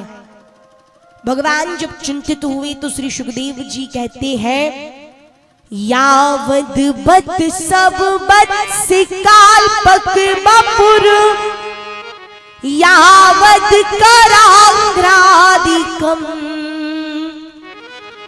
यावद यष्टि विसाण वेणुदल सिग, यावद विभू सांबरम, यावद छीलि गुणा विधाकृति वयो, यावद विहारादिकम, सर्वम विष्णुमयम ग्रोंग बद जहा, सर्वस्वरूप बभू। जितने बछड़े थे उतने बछड़े बन गए, जितने ग्वाल बाल थे उतने ग्वाल बाल बन गए। जैसी उनकी चाल थी, जैसा उनका स्वरूप था, जैसा उनका रंग था, सब कुछ वैसा का वैसा बन गया। मानिए आज भगवान ही सभी गोपियों को, सभी गौओं को पुत्र रूप में प्राप्त हुए। 1 वर्ष तक ये लीला चलती रही। 1 वर्ष तक भगवान सभी को पुत्र रूप में प्राप्त हुए। 1 वर्ष के बाद जब ब्रह्मा जी देखते हैं तो क्या देखा, वैसे ही बछड़े चल रहे हैं, वैसे ही ग्वाल बाल भोजन कर रहे हैं, सब कुछ वैसा का वैसा। ब्रह्मा जी तुरंत हिमालय पहुंचे, गुफा में देखा कि बछड़े ग्वाल बाल मूर्छित पड़े हुए हैं। ब्रह्मा जी तुरंत समझ गए, उनका मोह तुरंत नष्ट हो गया कि ऐसी लीला तो एकमात्र भगवान श्री हरि नारायण कर सकते हैं। ये साक्षात भगवान नारायण है। ब्रह्मा जी ने बछड़ों को, ग्वाल बालों को लिया, भगवान को सौंपा, भगवान से क्षमा प्रार्थना मांगी। कहा प्रभु मैं आपकी लीला में मोहित हो गया, मैं आपकी लीला समझ नहीं पाया, इसलिए मुझे क्षमा करे। नौमीत्यते प्रवपुषे तडिदंबराय, गुंजावतंस परिपिच्छल सन्मुखाय, वन्यश्रजे कवल नेत्र विशाल वेणु लक्ष्मश्रिय मृदुपदे पशुपांग जाय। स्तुति करने के बाद ब्रह्मा जी अंतर ध्यान हुए। भगवान ने ब्रह्मा जी के मोह को नष्ट किया। अब भगवान ने छठी अवस्था में प्रवेश किया। अब तक भगवान केवल बछड़े चराते थे, अब भगवान ने गौएं चराना प्रारंभ की। भगवान अब गौएं चराने लगे। भगवान ने 5 महीने, 5 वर्ष 2 महीने की आयु में गौचारण प्रारंभ किया, गौएं चराना प्रारंभ किया। भगवान जब गौएं चराने के लिए जाते हैं तो वैसे तो प्रतिदिन छीका लेकर जाते हैं, लेकिन एक दिन भगवान किसी कारणवश छीका लेकर नहीं जा पाए तो ग्वाल बालों को भूख लगने लगी। ग्वाल बालों ने भगवान से कहा कन्हैया तुमने बड़े बड़े दुष्टों को तो मारा है, लेकिन हमें बड़ी जोर से भूख लग रही है, तो हमारी भूख का भी तो कुछ करो। भगवान कहने लगे हे ग्वाल बालों, यहाँ तो चारों तरफ जंगल है, आज हम भोजन भी लेकर नहीं आए तो हम क्या करें। श्री रामा कहने लगा कन्हैया एक उपाय हो सकता है, यहीं से कुछ दूरी पर ताड़ वन है और उस ताड़ वन में बड़े स्वादिष्ट ताड़ फल लगे हुए हैं, हम वहां जाकर ताड़ फल खा सकते हैं। मनसुखा कहने लगा नहीं कन्हैया, वहां एक धेनुकासुर नामक दैत्य गधे के रूप में रहता है, इसलिए हम वहां नहीं जाएंगे, वो बड़ा बलशाली राक्षस है। भगवान ने कहा फिर तो हम वहां अवश्य जाएंगे। भगवान ने कहा चलो इसी बहाने एक राक्षस का वध होगा। भगवान के तो अवतार लेने का उद्देश्य यही था कि उन्हें दुष्टों का संहार करना था। भगवान ताड़ वन पहुंचे, ताड़ फल तोड़कर खाने लगे। धेनुकासुर सो रहा था। बलराम जी वृक्ष पर चढ़कर ताड़ फल तोड़ने लगे कि तभी धेनुकासुर की निद्रा भंग हुई। धेनुकासुर ने भगवान बलराम जी पर आक्रमण किया। बलराम जी को क्रोध आया और बलराम जी ने धेनुकासुर के दोनों पिछले पैर पकड़कर 10 दिशाओं में घुमाया, एक वृक्ष पर पटक दिया, धेनुकासुर का वध कर दिया। बोली शंकरषण भगवान की। भगवान ने सोचा धेनुकासुर का भी वध हो गया, ताड़ वन भी धेनुकासुर के अत्याचार से मुक्त हो चुका था। भगवान के मन में इच्छा थी कि अब मुझे कैसे भी करके किसी भी स्थिति में सर्वप्रथम कालिय नाग को नाथना है, यमुना जी की जल को शुद्ध करना है, पवित्र करना है। लेकिन कैसे करूं? जिस दिन मैं कालिय नाग को नाथने के लिए जाऊं तो बलराम जी मेरे साथ ना जाएं, लेकिन ऐसा होगा नहीं, बलराम जी तो जाएंगे। और यदि बलराम जी साथ में गए तो ऐसा ना हो कि बलराम जी को उनकी जाति का मोह हो जाए, क्योंकि वो ठहरा कालिय नाग और यह ठहरी शेषनाग। यदि इन्हें अपनी जाति का थोड़ा सा भी मोह हो गया तो ये मेरा पक्ष छोड़कर उसके पक्ष में चले जाएंगे। पहले तो मुझे इनसे युद्ध करना पड़ेगा। ऐसा क्या करूं? भगवान ने एक युक्ति बनाई। भगवान जब नंद भवन पहुंचे, भगवान कहने लगे मैया आज हमारे दाऊ भैया ने बहुत बड़ा काम किया। मैया कहने लगी अच्छा लाला क्या बड़ा काम किया? कहा मैया ये मत पूछ। रोहिणी जी भी सुनने लगी कि मैं भी तो सुनूं, मेरे लाला की तारीफ हो रही है। बलराम जी भी सुनने लगे कि कन्हैया मेरी तारीफ कर रहा है। कहा मैया ये मत पूछ, परंतु बहुत बड़ा काम किया। कहा कन्हैया बड़ा काम तो किया, लेकिन बता भी तो क्या बड़ा काम किया? कहा मैया आज हमारे दाऊ भैया ने बहुत बड़ा काम किया। कहा बड़ा काम करता रहेगा या आगे भी कुछ बोलेगा? कहा मैया आज हमारे दाऊ भैया ने इतना बड़ा काम किया कि मैं बोल ही नहीं पा रहा हूं। मैया यशोदा ने कहा ऐसा भी क्या काम कर दिया? कहा मैया तू पूछ मत, आज हमारे दाऊ भैया ने बहुत बड़ा काम किया। आज हमारे दाऊ भैया ने एक गधे को मार दिया। का गधे को मारना कोई बड़ा काम है? मैया हंसने लगी कि गधे को तो कोई भी मार दे। इतने में बलराम जी बोल उठे, कहा मैया वो साधारण गधा नहीं था, वो एक दैत्य था, वो तो गधे के रूप में रहता था। कहा अरे मैया था तो वो गधा, यही तो मैं कह रहा हूं कि वो गधा था। बलराम जी कहने लगे लाला वो गधा नहीं था, वो तो बस गधे के रूप में रहता था। कहा अरे दाऊ भैया था तो वो गधा, जब आपने उसको मारा तब तो वो गधा था, और यही तो मैं कह रहा हूं कि वो गधा था। बलराम जी रुष्ट हो गए।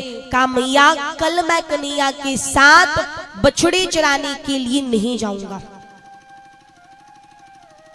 भगवान ने कहा बन गया काम, बस यही मैं चाहता था कि एक दिन बलराम जी ना जाए। दूसरे दिन बलराम जी रुष्ट थे तो बछड़े गौएं चराने के लिए नहीं गए। भगवान ने निश्चय कर लिया कि आज किसी भी स्थिति में कालिय नाग को नाथना है। भगवान ने कहा ग्वाल बालों आज हम एक नया खेल खेलेंगे। कहा कौन सा खेल? कहा आज हम गेंद खेलेंगे, बहुत समय से गेंद नहीं खेली। कहा गेंद बनाएंगे किसकी? गेंद खेलने के लिए गेंद होना भी तो चाहिए। कहा श्री रामे की दुपट्टे की गेंद बनाएंगे।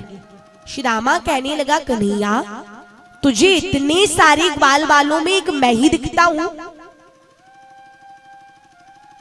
यदि जब माखन चुराता था तो मुझे घोड़ा बनाता था, जबकि मैं ब्राह्मण हूं, और आज गेंद खेलना है तो मेरे दुपट्टे की गेंद। भगवान कहने लगे श्री रामा तेरा दुपट्टा कहीं भी जाएगा तो मेरी जिम्मेदारी है, मैं ला कर दूंगा। ग्वाल बाल कहने लगे जब कन्हैया जिम्मेदारी ले रहा है लाकर देगा तो देगा। दुपट्टे की गेंद बनाई, खेलना प्रारंभ किया। अब गेंद खेलना तो एक बहाना था, भगवान को तो असल में काली नाग को नाचना था। भगवान ने एक ऐसा हाथ मारा कि गेंद सीधे काली देह में। ग्वाल बाल घबराए। कहा कन्हैया तुमने कहा था दुपट्टा कहीं भी जाए लाकर दोगे, दुपट्टा तो काली देह में चला गया। भगवान कहने लगे तुम्हारे अंदर लज्जा शर्म है भी या नहीं? मैंने क्या कहा था कि दुपट्टा कहीं भी जाएगा तो लाकर दूंगा? मैंने ये कब कहा कि दुपट्टा काली देह में जाएगा तब भी मैं लाकर दूंगा? दुपट्टा तो काली देह में चला गया और तुम्हारी एक दुपट्टे के लिए मैं अपने प्राण संकट में डालूं? कहा कन्हैया दुपट्टा तो लाकर देना पड़ेगा, तुम्हारी जिम्मेदारी थी। अब ग्वाल बाल तो हास प्रयास कर रहे थे, लेकिन भगवान ने अपने फैट को कसा, बांसुरी को खोसा, सीधे छलांग लगाई, और जैसी छलांग लगाई काली नाग की निद्रा भंग हो गई। यहाँ पर ग्वाल बालों में हलचल मच गई कि कन्हैया ने ये क्या कर दिया, सच में छलांग लगा दी। ग्वाल बाल दौड़कर वृंदावन में पहुंचे। जिसको सूचना मिलती, जो जब जहां सुनता तुरंत दौड़कर आ जाता। मैया यशोदा तो मार्ग में मूर्छित हो चुकी थी, जैसे तैसे मैया को लाया गया। भगवान श्री कृष्ण को काली नाग ने जब प्रत्यक्ष देखा तो वरहा पीड़म नटवर बपहु कर्णयो कर्णिकारम बिभ्रदवाशा कनक कपिशम वैजयंतीम च मालाम रंध्रान वेणु रधर सुदया पूरयन गोप वृंदैर वृंदारण्यम स्वपद रमणम प्राभु सदगीत कीर्ति।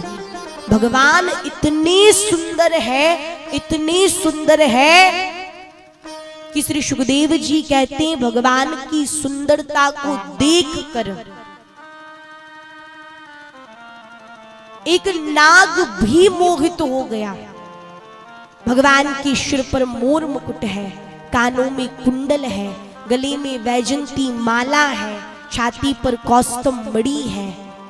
भगवान तो 24 घंटे दूल्हे के समान सजे धजे रहते हैं। यदि कोई एक आंख का काना व्यक्ति भी जब दूल्हा बनता है तो उसे देखने के लिए 80 साल की बुढ़िया का मन करता है, लेकिन भगवान का ये तो 24 घंटे दूल्हे के समान सजे धजे रहते हैं। भगवान मंद मंद मुस्कुरा रहे हैं। भगवान की मुस्कान के बारे में किसी ने कहा कि भगवान की मुस्कान में कितना सामर्थ्य है, कितनी ताकत है, तो कहा जितनी ताकत इस पूरे संसार में है उससे 100 गुना ज्यादा ताकत इंद्र की एक बाजू में है, एक हाथ में है। जितनी ताकत इंद्र की एक बाजू में है, एक हाथ में है, उससे 1000 गुना ज्यादा ताकत हनुमान जी की एक हथेली में है। और जितनी ताकत हनुमान जी की एक हथेली में है उससे 1,00,000 गुना ज्यादा ताकत बलराम जी की एक अंगूठी में है। बलराम जी में बहुत अधिक बल है एक अंगूठे में, और जितनी ताकत बलराम जी के एक अंगूठे में है उससे 1 करोड़ गुना ज्यादा ताकत भगवान श्री कृष्ण की एक मुस्कान में है। भगवान की मुस्कान इतनी मधुर है। भगवान भोलेनाथ के पास घायल करने के लिए त्रिशूल है, रामचंद्र जी के पास घायल करने के लिए धनुष है, सभी देवी देवताओं के पास अस्त्र शस्त्र है, लेकिन भगवान कृष्ण के पास कुछ नहीं है।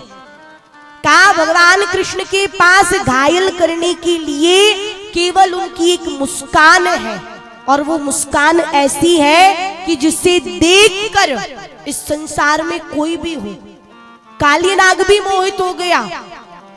किसी ने कहा भगवान इतने सुंदर है कि नंद लला यदि होते ललित तो गले कट जाते करोड़न के। भगवान श्री कृष्ण की सुंदरता के बारे में कहा कि भगवान इतने सुंदर है कि जो एक बार प्रत्यक्ष देख ले वो अपनी सुध बुध सब कुछ खो बैठता है। कालीनाग अपना सब कुछ खो बैठा, उसे कुछ सुध ही नहीं रही। कहा कितना सुंदर बालक है। कालीनाग कहने लगा बालक तुम यहां से चले जाओ। क्यों? क्योंकि यहाँ का जल बड़ा विषैला है। भगवान कहने लगे कालीनाग मैं यहां से नहीं जाऊंगा, मैं तो तुम्हें निकाल कर ही यहां से जाऊंगा, मैं तो तुम्हें निकालने के लिए आया हूं। भगवान ने समझाया कि तुम यहां से चले जाओ, अब यहां मैं रहता हूं। कालीनाग ने सोचा बालक है, अब मैं इतने प्रेम से बात कर रहा हूं तो ये भाव खा रहा है, यदि मैं हुफकारने लगूं तो ये तो मेरी हुफकार के डर से यहां से भाग जाए। कालीनाग ने हुफकारना प्रारंभ किया। भगवान हंसने लगे। भगवान ने कहा कालीनाग तेरे तो केवल 101 फन है, मैं तो 10,000 फनों वाले शेष नाग पर सैन करने वाला हूं, तू क्या मुझे हुफकारता है। अब तो कालीनाग का घोर अपमान हो गया। उसने अपनी पूंछ से भगवान को लपेट लिया, पूंछ से छूटकर भगवान सिर पर आ गए। कालीनाग के सिर पर नृत्य करने लगे। जैसे कालीनाग अपना एक पैर ऊपर, एक फन ऊपर करता, भगवान उस पर पैर रख देते। मानो कालीनाग के 101 फन है तो भगवान की भी 101 पैर है। भगवान ने 100 फनों को कुचल डाला, एक फन बचा जो कालीनाग की पत्नियां थी, नाग पत्नियां। उन्होंने भगवान से निवेदन किया, प्रार्थना की, प्रभु हमारे स्वामी पर कृपा करें, आपने प्राण ध्यान दे और हमें आदेश दे, आज्ञा दे कि हम क्या करें। कालीनाग को भी पछतावा हुआ कि प्रभु मुझे बड़ा अहंकार था, आप मुझे क्षमा करें, आपके तो दर्शन से ही मेरा अहंकार नष्ट हो गया है, आप मुझे बताएं मैं क्या करूं। भगवान कहने लगे कालीनाग अब मैं यहां रहता हूं, इसलिए तुम यहां से प्रस्थान करो। कालीनाग ने कहा प्रभु मैं कोई भी आदेश शिरोधार्य करूंगा, स्वीकार करूंगा, लेकिन आपकी ये आज्ञा मैं नहीं मान सकता, क्योंकि विडंबना ये है मैं यहां से कहीं नहीं जा सकता, गरुण जी से मेरा वैर है। भगवान ने कहा गरुण तुम्हारा कुछ नहीं करेंगे, क्योंकि तुम्हारे मस्तक पर मेरे पैरों के निशान हैं, तुम यहां से चले जाओ। कालीनाग को वहां से भेजा। यहाँ मैया यशोदा प्रार्थना कर रही थी, प्रभु मेरे लाला की, मेरी कन्हैया की रक्षा करना। भगवान जब बाहर आए, भगवान ने जैसे ही मैया यशोदा को देखा अपने हृदय से लगा लिया, प्रगाढ़ आनंदित किया, सभी प्रसन्न हो गए, गोपियां आनंद उत्सव मनाने लगी। जब भगवान बाहर आए तो सभी को बड़ी प्रसन्नता हुई। मैया यशोदा ने बड़ा आनंद उत्सव मनाया। इस प्रकार भगवान बाल लीलाएं करते हैं। भगवान ने कालीनाग को ना था, कालीनाग का उद्धार किया। अब आइए हम आप सभी एक भजन करेंगे और आगे की कथा को फिर श्रवण करेंगे। भजन में सभी को दोनों हाथ पर उठा करके तालियां बजाना है और भगवान से क्या प्रार्थना करनी है। मेरे घर आना सवरिया, तू ही जाने ना दूंगी। मेरे घर आना सबरिया कोई जाने न दूंगी। मेरे घर आना सवरिया तो ही जाने ना दूंगी। मेरे घर आना सबरिया कोई जाने न दूंगी। जाने ना दूंगी कान्हा, जाने ना दूंगी। जाने न दूंगी कान्हा, जाने न दूंगी। जाने ना दूंगी कान्हा, जाने ना दूंगी। जाने न दूंगी कान्हा, जाने न दूंगी। कर लूंगी की बरिया तो ही जाने ना दूंगी। दूंगी बंद की बरिया कोई जाने न दूंगी। कर लूंगी बंद की बरिया तो ही जाने ना दूंगी। दूंगी बंद की बरिया कोई जाने न दूंगी। जाने ना दूंगी तुझे, जाने ना दूंगी। जाने न दूंगी तोहे, जाने न दूंगी। जाने ना दूंगी कान्हा, जाने ना दूंगी। जाने न दूंगी कान्हा, जाने न दूंगी। मेरे घर आना सवरिया तो ही जाने ना दूंगी। अरे मेरे घरे आना सबरिया तोहे जाने न दूंगी। मेरे घर आना सवरिया तो ही जाने ना दूंगी। ये घरे आना सबरिया तोहे जाने न दूंगी। सभी अपने दोनों हाथ बढ़ाकर तालियां बजाइए। श्री राधे।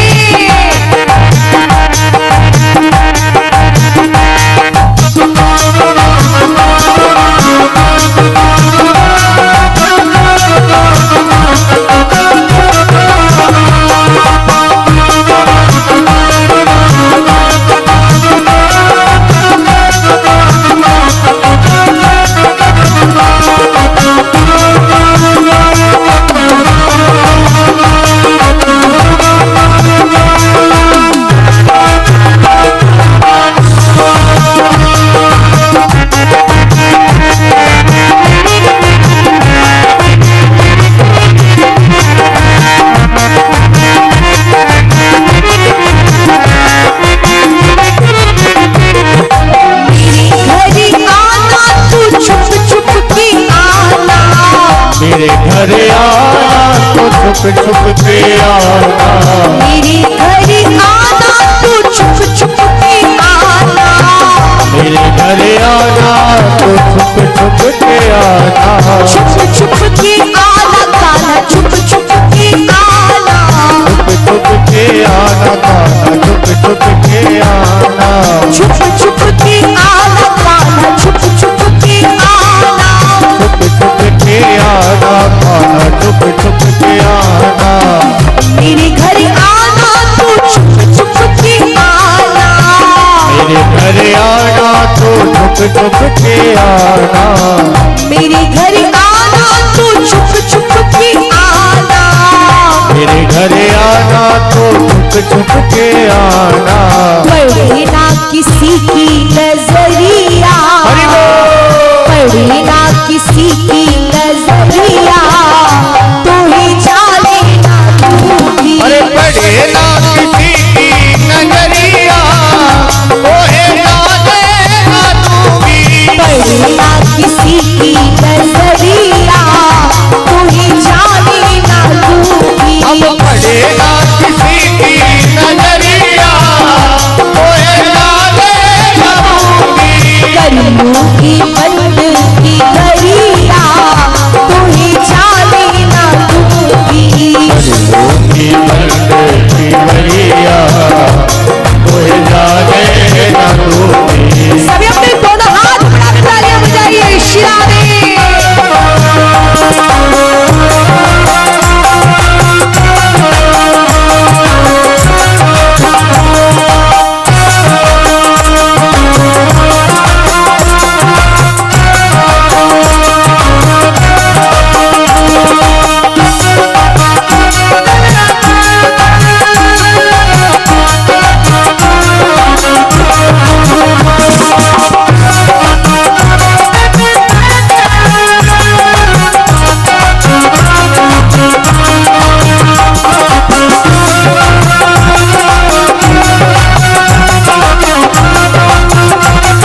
सकते हैं। जबकि बार बार कहा जाता है दोनों हाथ में उठा करके तालियां बजाइए, तालियां बजाइए, तालियां बजाइए। भगवान के भजन में तालियों का बहुत महत्वपूर्ण स्थान होता है। आपको कथा के पहले दिन ही बताया था कि हमारे साथ में अनेक प्रकार की रेखा होती है, एक आयु की, एक विद्या की, एक धन की, एक सौभाग्य की। परंतु कभी कभी भगवान ना करे कभी किसी के हाथ में आए एक रेखा दुर्भाग्य की आ जाती है, और जब हम भगवान के भजन में ताली बजाते हैं तो वह दुर्भाग्य की रेखा बदलकर सौभाग्य की बन जाती है। और किसी कवि ने कहा है कि ताली वो नहीं बजाते जिन्हें कोई गम होता है, ताली वो नहीं बजाते जिन्हें कोई गम होता है, ताली तो वो बजाते हैं जिनके हाथों में दम होता है। तो हम आप सभी तो मां नर्मदा क्षेत्रवासी हैं, हम आप सभी के हाथों में बहुत दम है, इसलिए सभी पूरे पूरे हाथ उठाइए।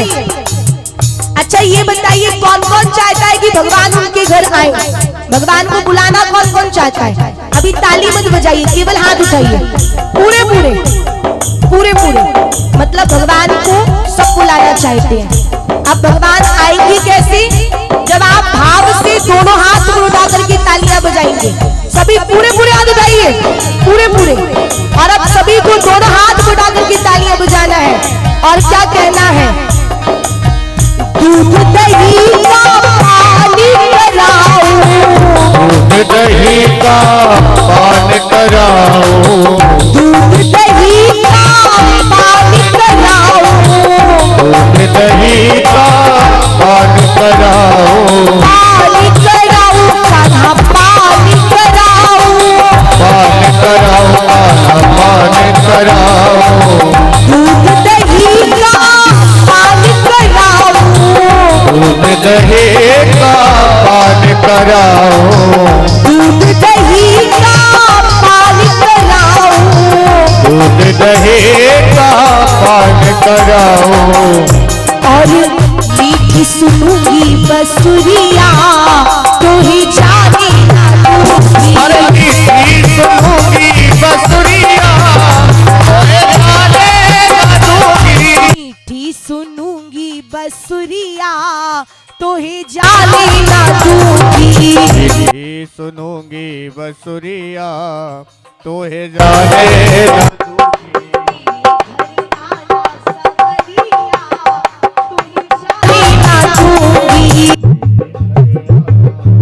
बसुरिया तोहे जाने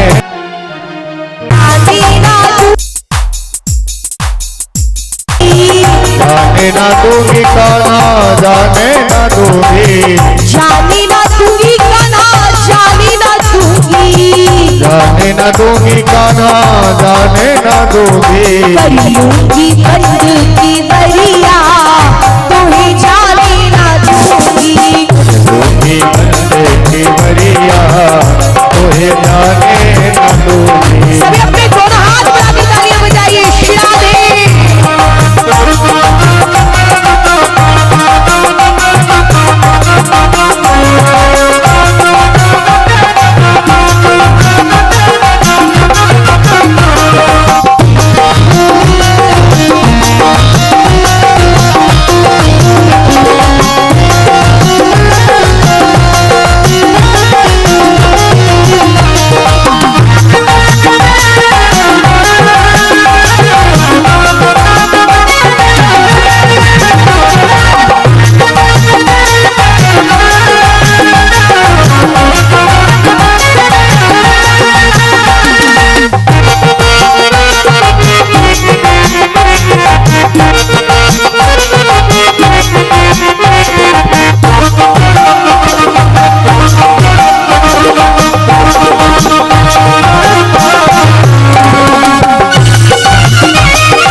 तुम्हें मुरली मनोहर, में बसाऊं तुम्हें मुरली मनोहर, दिल में बसाऊं तुम्हें मुरली मनोहर, मुरली मनोहर कान्हा मुरली मनोहर, मुरली मनोहर कान्हा मुरली मनोहर, दिल में बसाऊं तुम्हें मुरली मनोहर, दिल में बसाऊं तुम्हें मुरली मनोहर, दिल में बसाऊं तुम्हें मुरली मनोहर, दिल में बसाऊं तुम्हें मुरली मनोहर, सहज कटेगी उमरिया तुम्हें जाने ना दूंगी, मुझे कटेगी उमरिया तुम्हें जाने न दूंगी, सहज कटेगी उमरिया तुम्हें जाने ना दूंगी, सहज कटेगी उमरिया तुम्हें जाने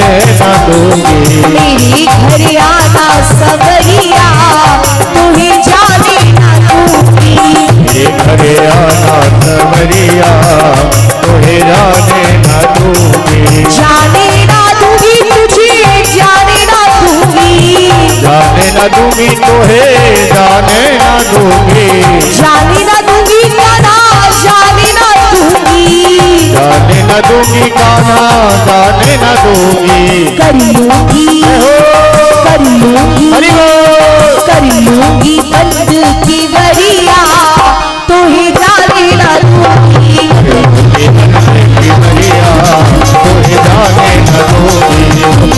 आना सवरिया तुम्हें जाने ना दूंगी, मेरे घरे आना सवरिया तोहे जाने न दूंगी, जाने ना दूंगी कान्हा जाने ना दूंगी, जाने न दूंगी कान्हा जाने न दूंगी, जाने ना दूंगी तुम्हें जाने ना दूंगी, जाने न दूंगी तोहे जाने न दूंगी, कर लूंगी बंद बरिया तुम्हें जाने ना दूंगी, कर लूंगी बंदे की बरिया तोहे जाने न दूंगी, कर लूंगी बंद की बरिया तुम्हें जाने ना दूंगी, कर लूंगी बंदे की बरिया तोहे जाने न दूंगी, मेरे घर आना सवरिया तुम्हें जाने ना दूंगी, मेरे घरे आना सवरिया तोहे जाने न दूंगी, मेरे घर आना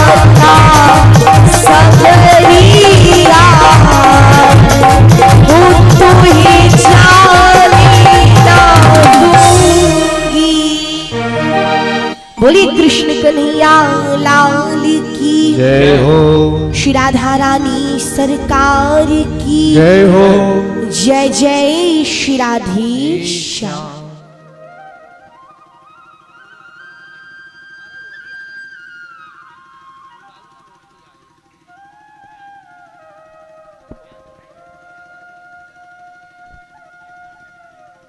बोली वृंदावन बिहारी लाल की जय हो। राधे।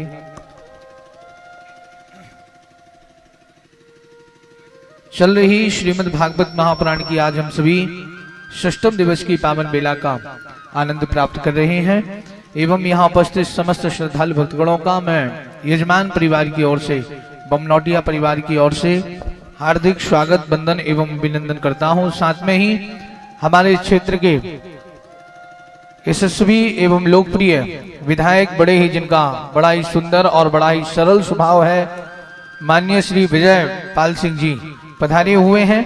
आपसे मेरा विनम्र आग्रह है कि आप व्यास मंच पर पहुंचकर व्यासपीठ का पूजन करेंगे।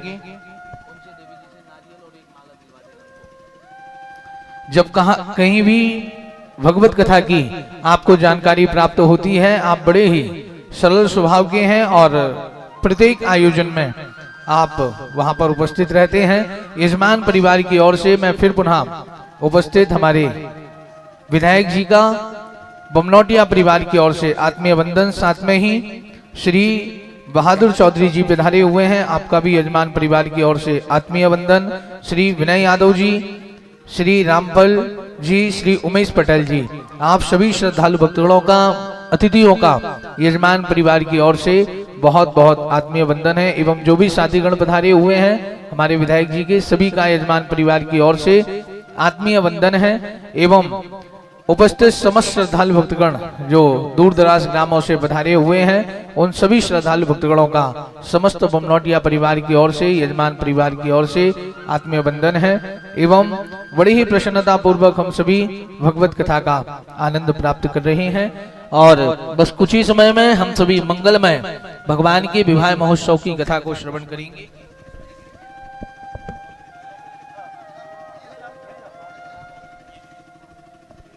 ओम मंगलम भगवान विष्णु मंगलम गरुड़ध्वजा मंगलम पुंडरीकाक्ष मंगलायस्तनमरी विनायकं गुरुं भानुं ब्रह्मा विष्णु महेश्वरान् सरस्वतीं प्रणम्यादौ सर्वकार्यार्थि सिद्धये धर्मकार्यार्थि सिद्धये गंगा तरंग रमणीय जटाकलापं गौरी निरंतर विभूषित वाम भागं नारायणं प्रियमनंगमदापहारं बाणाणशीपुरपदं भज। श्रीमान गुड्डू दादा पधारे हुए हैं। आपका भी यजमान परिवार की ओर से, बमनौटिया परिवार की ओर से आत्मीय वंदन एवं निवेदन है कि आप भी व्यासपीठ पर पहुंचकर व्यासपीठ का पूजन करें, देवी जी से आशीर्वाद प्राप्त करें। फिर पुनः समस्त श्रद्धालु भक्तगणों का, समस्त अतिथिगणों का बहुत बहुत अभिनंदन, आत्मीय वंदन। साथ में ही सभी लोग यथास्थान बड़े ही प्रसन्नता पूर्वक बैठे रहे। बड़े ही प्रसन्नता पूर्वक हम सभी व्यास मंच पर आसीन अमरकंटक कोटि तीर्थ से पधारी हुई सुश्री वैष्णवी गोस्वामी जी की अमृतमयी वाणी से भगवत कथा का आनंद प्राप्त कर रहे हैं। आइए 2 बार भगवान नाम संकीर्तन और फिर पुनः कुछ समय पूर्व जैसे हम सभी लोग कथा का आनंद ले रहे थे, 2 बार। ये चमक ये दमक फूल बनमा महक सब कुछ सरकार तुम्हीं से है। ये चमक ये दमक फूल बनमा महक सब कुछ सरकार तुम्हीं से है। ये चमक ये दमक सब कुछ सरकार तुम्हीं से है। ये चमक ये दमक फूल बनमा महक ये चमक ये दमक फूल बनमा महक सब कुछ सरकार तुम्हीं से है। सब कुछ सरकार तुम्हीं से है। सब कुछ सरकार तुम्हीं से है। सब कुछ सरकार तुम्हीं से है। सब कुछ सरकार तुम्हीं से है। सब कुछ सरकार तुम्हीं से है। मेरे सुख दुख की रखते हो खबर, मेरे सर पर साया तुम्हारा है। मेरे सुख दुख की रखते हो खबर, मेरे सर पर साया तुम्हारा है। मेरे सुख दुख की रखते हो खबर, मेरे सर पर साया तुम्हारा है। मेरे सुख दुख की रखते हो खबर, मेरे सर पर छाया तुम्हारा है। मेरी नैया के केवन हार तुम्हीं, मेरी नैया के केवन हार तुम्हीं। मेरा बेड़ा पार तुम्हीं से है। सब कुछ सरकार तुम्हीं से है। सब कुछ सरकार तुम्हीं से है। श्री राधे श्री राधे श्री राधे। बोलिए भक्तवत्सल भगवान की जय हो। देखिए, इस संसार में भगवान का नाम तो सब लेते हैं।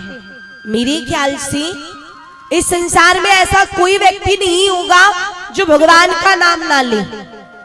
कहा राम राम सब कोई कहे, ठग ठाकुर और चोर। प्रत्येक व्यक्ति भगवान का नाम लेता है। एक ठगी व्यक्ति भी जब किसी को ठगता है तो वो भी पहले भगवान का स्मरण कर लेता है। वो भी पहले मन में भगवान का ध्यान कर लेता है कि प्रभु जब तक मैं सामने वाले व्यक्ति को ठग ना लूं, इसे पता नहीं चलना चाहिए कि मैं ठग हूं। जो साहूकार होते हैं, निवेदन है माताओं से, पीछे जो माताएं बैठी हुई हैं, कोई भी आपस में बीच में बात ना करे, सभी शांति का परिचय दें, सभी शांति बनाकर रखें। देखिए, कथा केवल एक ही दिन की बची हुई है, कल तक की कथा बची हुई है, परसों से फिर आपको बात ही बात करनी है। इसलिए माताओं से निवेदन है कि सभी शांति बनाकर, जितने समय के लिए हम यहाँ बैठे हैं, बस उतने समय के लिए आप सभी थोड़ा सा शांति का परिचय दें, शांति पूर्वक कथा को श्रवण करें। कहा राम राम सब कोई कहे, ठग ठाकुर और चोर। एक ठगी व्यक्ति भी जब किसी को ठगता है तो वो पहले भगवान को याद करता है। अब बताइए, भगवान किस किस की सुनेंगे? जो साहूकार होते हैं वो जब तिजोरी में धन रखने जाते हैं तो वो क्या कहते हैं कि प्रभु दिन में तो हमने इसकी रक्षा की, लेकिन अब रात्रि में ये तिजोरी आपके हवाले है, अब आपको ही तिजोरी की रक्षा करना है। और उन्हीं साहूकार के घर में एक चोर आता है। अब ऐसा नहीं है कि चोर भगवान को ना भजता हो, वो भी 2 अगरबत्ती लगाकर आता है और वो क्या कहता है, प्रभु जब तक मैं साहूकार के घर में चोरी ना कर लूं, इन्हें पता नहीं चलना चाहिए कि मैं चोर हूं। अब बताइए, भगवान भी क्या करे? चोर कहता है कि सेठ जी की नींद नहीं खुलनी चाहिए जब तक मैं चोरी ना कर लूं। सेठ जी कहते हैं कि मेरे धन की चोरी नहीं होनी चाहिए, धन की रक्षा आपको करनी है। अब भगवान सुने भी तो किस किस की सुने? कहा भगवान का नाम लेते हैं सब, लेकिन ये आवश्यक नहीं कि भगवान सबकी सुन ले। भगवान किसकी सुनते हैं? राम राम सब कोई कहे, ठग ठाकुर और चोर, पर बिना प्रेम रीझे नहीं नटवर नंद किशोर। भगवान केवल उसी की सुनते हैं जो श्रद्धा से, प्रेम से भगवान का स्मरण करता है, भगवान को याद करता है। भगवान स्पष्ट कहते हैं कि निर्मल मन जन सो मोहि पावा, और मोहि कपट छल छिद्र न भावा। मुझे केवल वो व्यक्ति प्रिय है जिसका हृदय पवित्र हो, जिसके अंदर बस सरलता हो। भगवान को तो देखिए सरलता से प्राप्त किया जा सकता है। भगवान को केवल एक भक्त के अंदर सहज स्वभाव चाहिए, सरलता चाहिए। भगवान को दिखावा अच्छा नहीं लगता। आप दिखावे के लिए 3-4 घंटे भी पूजन करें तो उसका कोई तात्पर्य नहीं है, लेकिन यदि आप हृदय से एक बार, एक क्षण भी भगवान का स्मरण करें तो भगवान आपकी अवश्य सुनेंगे।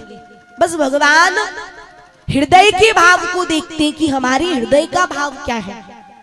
एक बहुत सुंदर कथा आती है, एक बहुत सरल भक्त की कथा। बहुत सरल व्यक्ति था एक, इतना सरल कि उसने अपने जीवन में केवल भोजन से प्रेम किया था।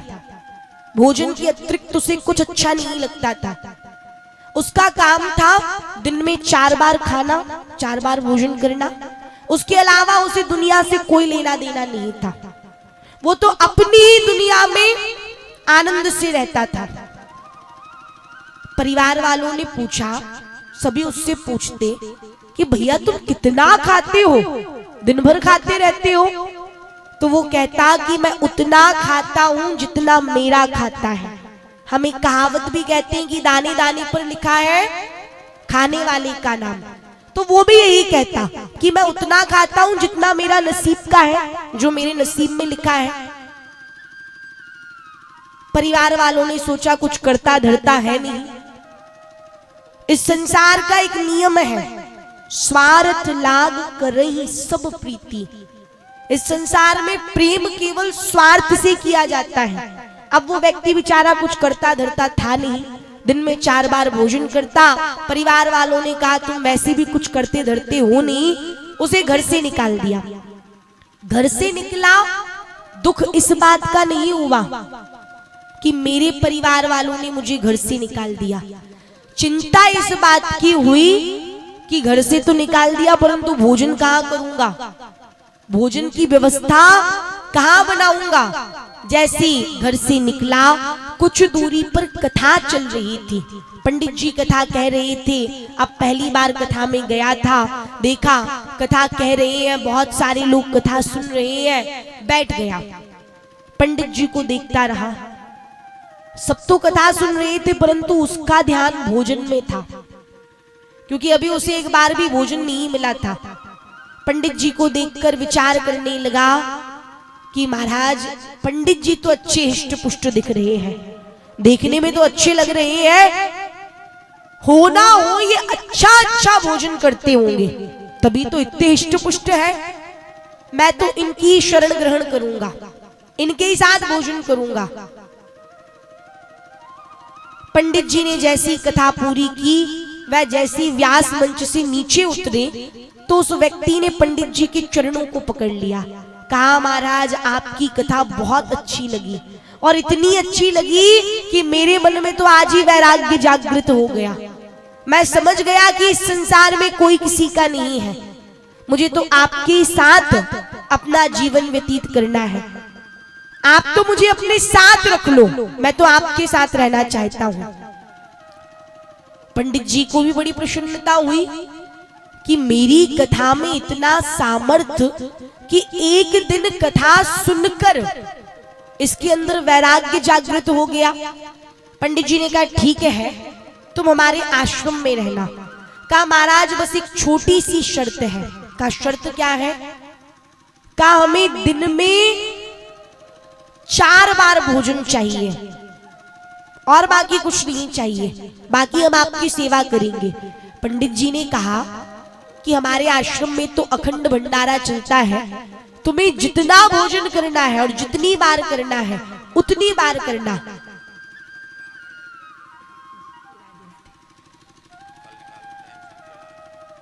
जी जी बोलिए बाकी बिहारी लाल की जय हो। पंडित जी ने कहा कि तुम आनंद से जितनी बार लगे उतनी बार भोजन करना। अब वो पंडित जी के साथ रहने लगा, दिन में 4 बार भोजन करता, बड़े आनंद से रहता।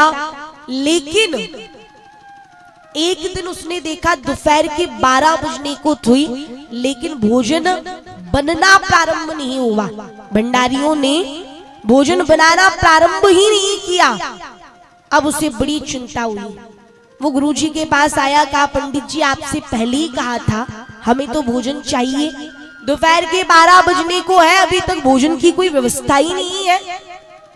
गुरुजी ने कहा देखो आज भोजन नहीं बनेगा, आज एकादशी है और आज यहाँ सभी का व्रत है। आश्रम के नियम के अनुसार तुम भी इसी आश्रम में रहते हो तो तुम्हें भी व्रत करना पड़ेगा। वो कहने लगा महाराज हम व्रत नहीं कर सकते, हमने कभी जीवन में व्रत नहीं किया, हमें तो भोजन चाहिए। गुरुजी ने कहा देखो आज तो व्रत करना पड़ेगा। कहा महाराज हम एकादशी का व्रत नहीं कर सकते। हाँ इतना जरूर है कि जैसे हम 4 बार भोजन करते हैं, एकादशी है तो 2 बार कर लेंगे, परंतु भोजन तो करना पड़ेगा। यदि हमने एकादशी का व्रत कर लिया तो विडंबना ये है कि हम तो द्वादशी देख ही नहीं पाएंगे। गुरुजी ने कहा ये नहीं मानेगा, भोजन तो इसे देना पड़ेगा। गुरुजी ने कहा देखो आश्रम में तो भोजन नहीं बनेगा, लेकिन तुम सामग्री ले जाओ, यहाँ से कुछ दूरी पर एक नदी है वहां भोजन बना लेना। कुछ दूरी पर सामान लेकर जब जाने लगा, गुरुजी ने कहा वैसे तो तुम्हें भोजन नहीं करना था, एकादशी थी, परंतु अब नहीं मान रहे हो, भोजन कर रहे हो, तो पहले भगवान को भोग लगा देना फिर भोजन करना। अब जब वह पहुंचा उसने भोजन बनाया, हाथ में भोजन लेकर भोजन करने ही वाला था, एक निवाला तोड़ा कि इतने में उसे गुरुजी की बात याद आ गई कि गुरुजी ने कहा था कि पहले भगवान को भोग लगाना फिर भोजन करना। अब उसने कभी जीवन में भोग लगाया हो तो उसे बताओ कि भोग कैसे लगाया जाता है। अब वो तो भगवान को बुलाने लगा, ताली बजाने लगा और कहने लगा राजा राम आई, श्री राम आई, मेरे भोजन का भोग लगाइए। राजा राम आए, श्री राम आए, मेरे भोजन का भोग लगाइए। वो राजा राम आई, श्री राम आई, मेरे भोजन का भोग लगाइए। बहुत समय हो गया, लेकिन फिर भी भगवान नहीं आए। अब ऐसे भी कभी भगवान आने वाले थे। कहा भगवान हमें पता है आप क्यों नहीं आ रहे। अब आप ठहरे मेवा मिष्ठान खाने वाले, आपको तो 56 प्रकार के भोग लगाए जाते हैं। आप कहाँ हमारी ये जली रोटियां खाने के लिए आएंगे। लेकिन प्रभु हम आपको बता दें, आप आश्रम की राह में बैठे हैं तो आज आश्रम में अन्न वर्जित है। आज आश्रम में भोजन नहीं बनेगा। आज तो आपको ये जली रोटियां ही खानी पड़ेंगी। और उसकी सरलता को देखकर भगवान उसकी सरलता पर रीझ गए। भगवान सीता जी के साथ प्रकट हो गए। सीता जी को साथ देखा, दोनों को भोग लगाया। अंत में कहने लगा प्रभु आपके चक्कर में थोड़ी बहुत एकादशी तो हमारी हो गई। आपने आने में बड़ा समय लगा दिया, विलंब कर दिया। और प्रभु हमने तो आपको अकेले को बुलाया था, परंतु आप सीता जी को लेकर आ गए। ठीक है, अगली बार कितने आएंगे। बहुत सरल व्यक्ति था, उसे कुछ नहीं आता था। जीवन में कभी उसने 2 अगरबत्ती भी नहीं लगाई थी। भगवान ने कहा अगली बार 2 ही आएंगे। कहा प्रभु अगली बार थोड़ा जल्दी आइएगा। अगली एकादशी आई, गुरुजी से कहने लगा गुरुजी थोड़ा सा ज्यादा सामान रख देना। क्यों? क्योंकि भगवान एक नहीं, भगवान तो 2 आते हैं और इस बार तो वो 3 आएंगे, इसलिए आप थोड़ा सा ज्यादा सामान रख देना। गुरुजी ने सोचा बेचारा भूखा रह जाता होगा, भोजन से ही प्रेम है। गुरुजी ने कहा इसके बुलाने से कभी भगवान आएंगे। यहाँ पूरा जीवन निकला जा रहा है, भजन करते करते एक झलक भगवान की नहीं दिख रही। गुरुजी ने थोड़ा ज्यादा सामान रख दिया। अब वो आया, नदी के किनारे भोजन बनाया, भगवान को बुलाया तो भगवान लक्ष्मण जी को लेकर प्रकट हो गए।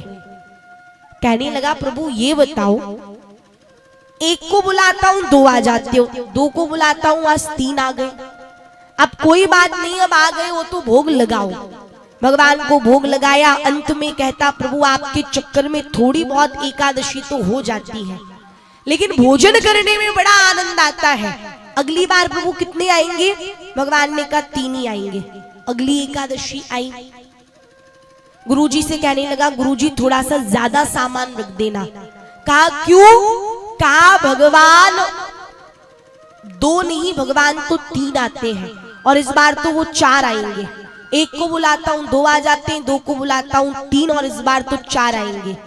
गुरुजी को शंका तो हुई, लेकिन गुरुजी ने थोड़ा सा ज्यादा सामान रख दिया। अब यहाँ पर उसने भोजन बनाया, भगवान को बुलाया। भगवान हनुमान जी को लेकर आ गए। अब हनुमान जी को जैसे ही उस व्यक्ति ने देखा तो कहा प्रभु ये बताओ मनुष्यों की क्या कमी थी जो आप बानरों को भी लेकर आ गए। अब आ गए हैं तो कोई बात नहीं, भोग लगाओ। भगवान को भोग लगाया। अंत में एक ही बात कहता प्रभु आपके चक्कर में थोड़ी एकादशी तो हो जाती है, लेकिन आनंद बहुत आता है। अगली बार कितने आएंगे। भगवान ने कहा अब तो 4 ही आएंगे। अगली एकादशी आई, गुरुजी से कहने लगा गुरुजी थोड़ा सा ज्यादा सामान रखना। क्यों? क्योंकि भगवान 3 नहीं, भगवान तो 4 आते हैं और इस बार तो वो 5 आएंगे। उनका नियम है, एक को बुलाओ 2 आ जाते हैं, 2 को बुलाओ 3, 3 को बुलाओ 4, 4 को बुलाऊंगा तो 5 आएंगे। थोड़ा सा ज्यादा सामान रख दिया। अब गुरुजी ने पीछा किया। गुरुजी ने कहा इतना भोजन ये अकेले तो नहीं कर सकता, होना हो ये कहीं सामग्री बेच देता है। अब गुरुजी पीछे पीछे, वो आगे आगे। अब जब वो नदी किनारे पहुंचा तो आज उसने भोजन बनाया नहीं। कहा पहले देख लूं भगवान कितने आते हैं, पहले भगवान को तो बुला लूं। भगवान को बुलाया तो भगवान इस बार भरत जी को भी लेकर आ गए।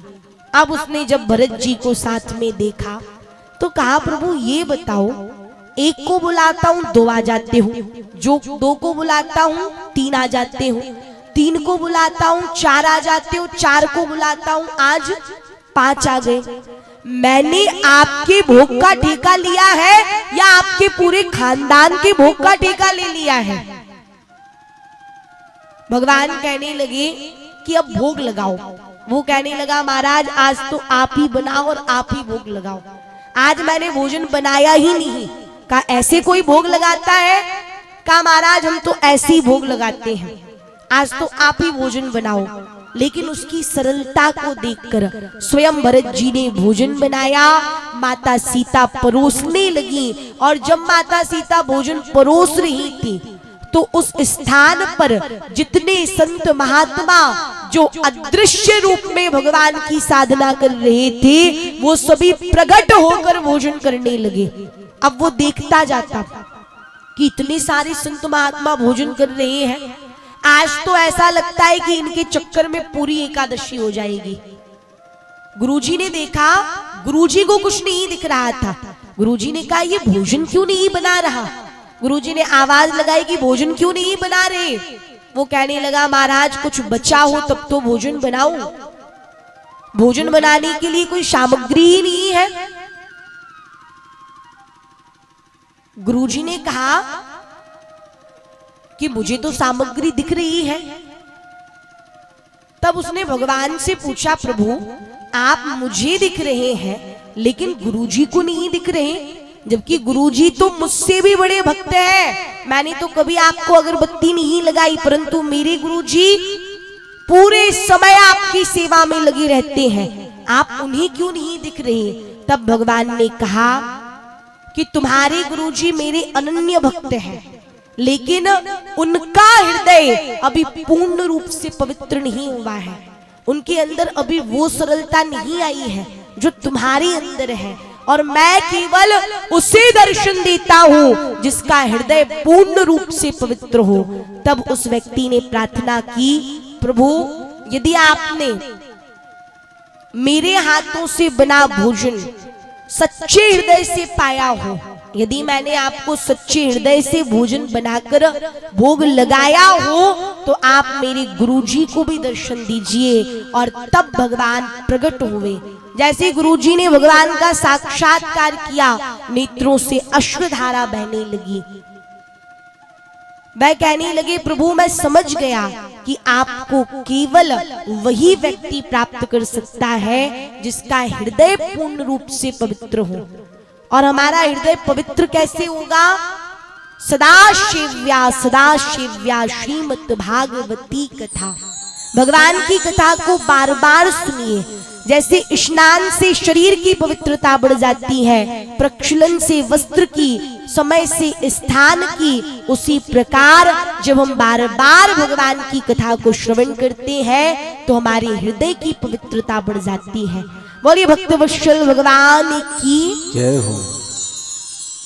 श्रीमद् भागवत में श्री सुखदेव जी वर्णन करते हैं, भगवान ने कालियानाग को नाथा तू के प्रथम मास में सभी का व्रत किया। वह सभी सूर्योदय से पहले जाती, यमुना जी में स्नान करती और सभी गोपियां केवल भगवान से, माता कात्यायनी से एक ही वरदान मांगती थी कि जो नंद का लाला है कन्हैया, बस वो हमें पति रूप में प्राप्त हो जाए, बाकी हमें कुछ नहीं चाहिए। भगवान ने व्रत के अंतिम दिन गोपियों की इच्छा पूरी करने के लिए उन्हें वचन दिया, क्षीरहरण लीला की और कहा मैं शरद पूर्णिमा की रात्रि के दिन तुम सभी गोपियों के साथ रास करूंगा। सभी गोपियां शरद पूर्णिमा की रात्रि की प्रतीक्षा करने लगी। धीरे धीरे समय व्यतीत हुआ। जब बान ने 7वें वर्ष की आयु में प्रवेश किया, 7वें वर्ष में प्रवेश किया, तो उस समय भगवान ने इंद्र यज्ञ का खंडन करके, कल हम आप सभी ने कथा के माध्यम से गोवर्धन महाराज की कथा को श्रवण भी किया, उनके दर्शन भी किए, पूजन भी किया। भगवान ने जब इंद्र यज्ञ खंडन किया,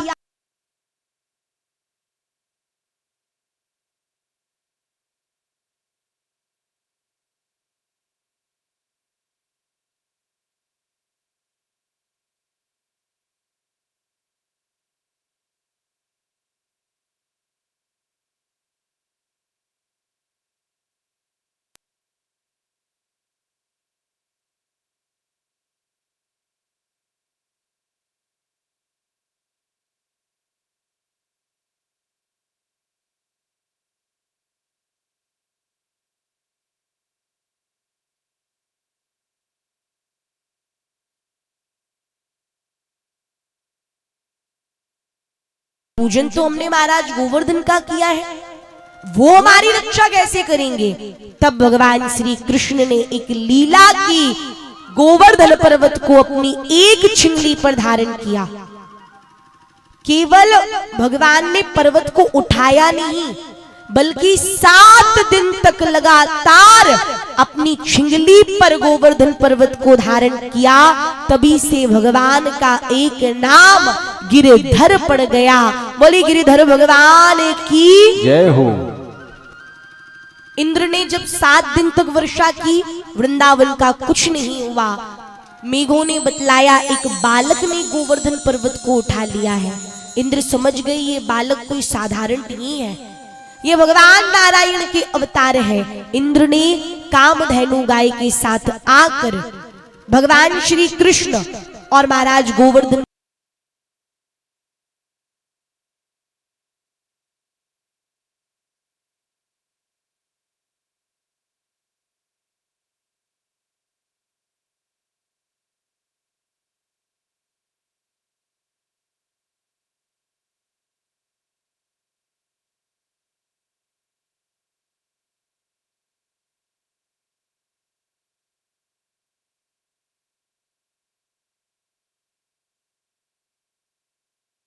को लिया, मधुवन पहुंचे, गोपियों के नाम पुकारना प्रारंभ किए। गोपियां तो भगवान की बंसी को सुनकर ही बेसुध हो जाती थी। भगवान की बंसी से जब अपने नाम को सुनती तो अपनी सुध बुध सब खो बैठती। जो गोपी जिस स्थिति में होती वह अपना सब कुछ छोड़कर भगवान के पास आ जाती। एक गोपी ने एक हाथ में चूड़ी पहनी थी, दूसरे में पहनी नहीं पाई, चूड़ी फेंक कर भगवान के पास आ गई।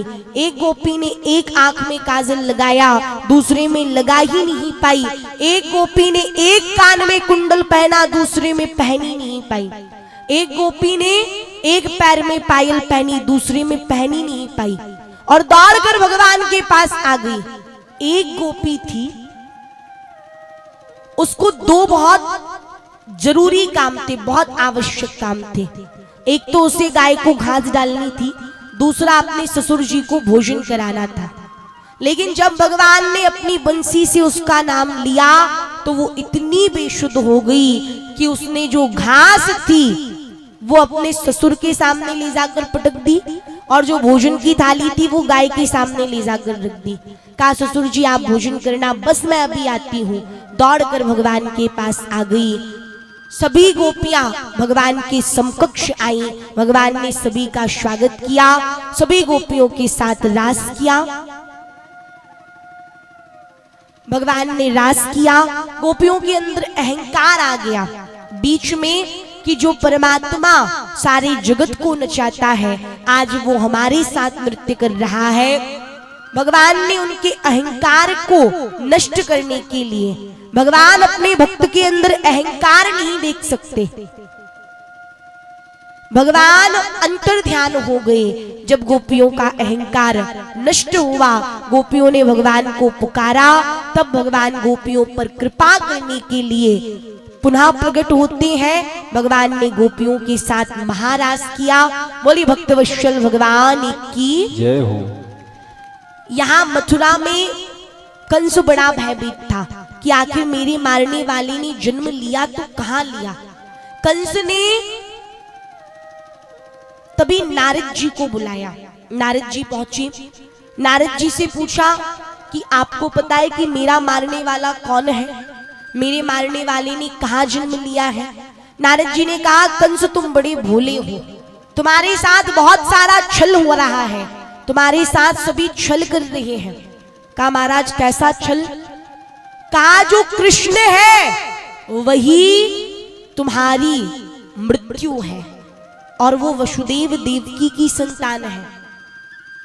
आकाशवाणी ने तुम्हारे साथ छल नहीं किया, आकाशवाणी ने सही कहा था। अस्य स्वामष्टमो गर्वो हंतायाम वैश्य बुदा, देवकी का 8वां गर्व ही तुम्हें मारेगा, कृष्ण ही देवकी का 8वां गर्व है।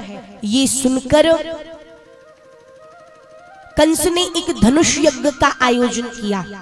उस यज्ञ में बहुत सारे सैनिक खड़े करवाए, कुविल्या पीड़ हाथी खड़ा करवाया, भगवान को मारने के लिए बहुत तैयारियां की। कहा भगवान को आमंत्रण देने कौन जाएगा? कंस ने सोचा मैं अपने किसी दूत को नहीं भेज सकता, अक्रूर जी को भेजा गया। अक्रूर जी भगवान के समक्ष पहुंचे, आमंत्रण दिया, सारी बात भगवान को बतलाई। भगवान ने अक्रूर जी से कहा, अक्रूर जी जो आपने मुझसे कहा है वो आप बाबा और मैया से मत कहना, उनसे आप बस इतना कहिए कि आमंत्रण आया है और हमें जाना है। अक्रूर जी ने नंद बाबा को समझाया। नंद बाबा पहले तो मना कर रहे थे कि कंस बड़ा दुष्ट प्रवृत्ति का है, हम कंस के सहारे कृष्ण बलराम को नहीं भेज सकते।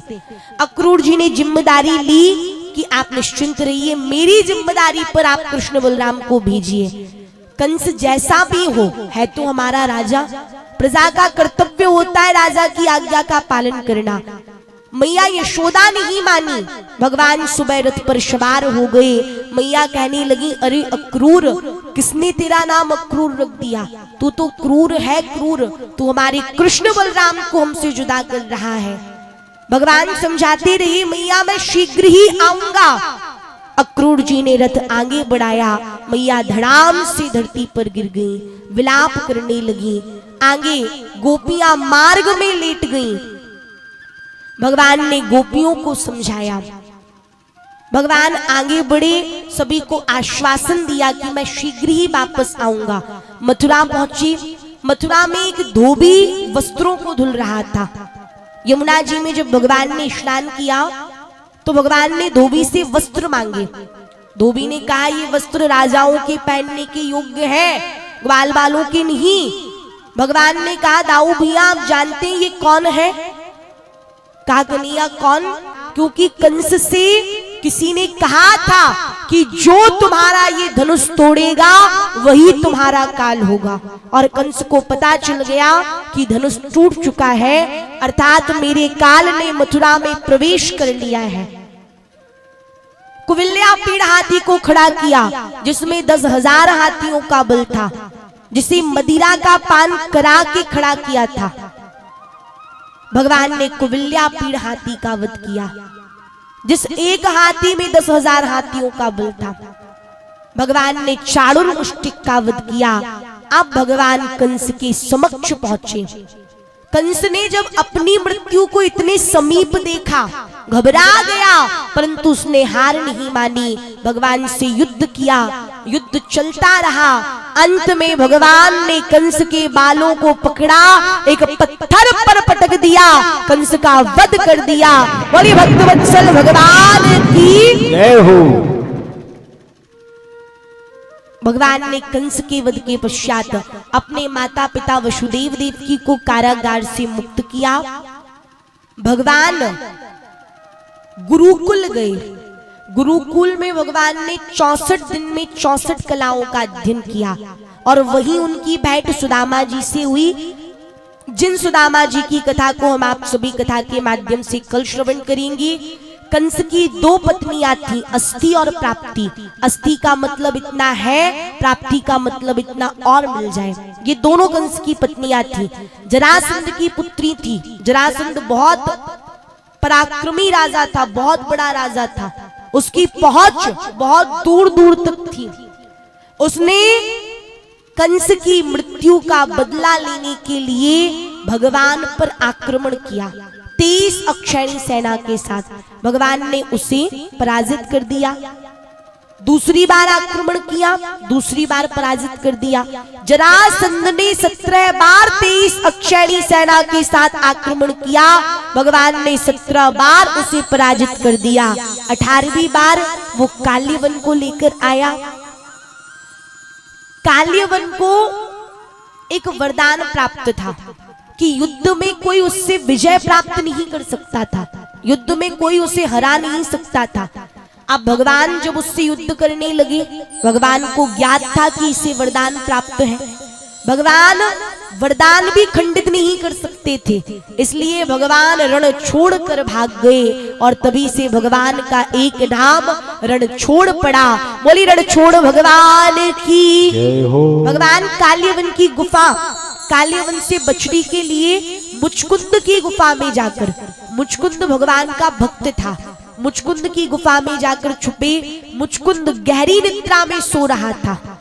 उसे भी वरदान प्राप्त था कि जो उसे जगाएगा और जिसे उसने क्रोधमयी दृष्टि से देखा वो जलकर भस्म हो जाएगा।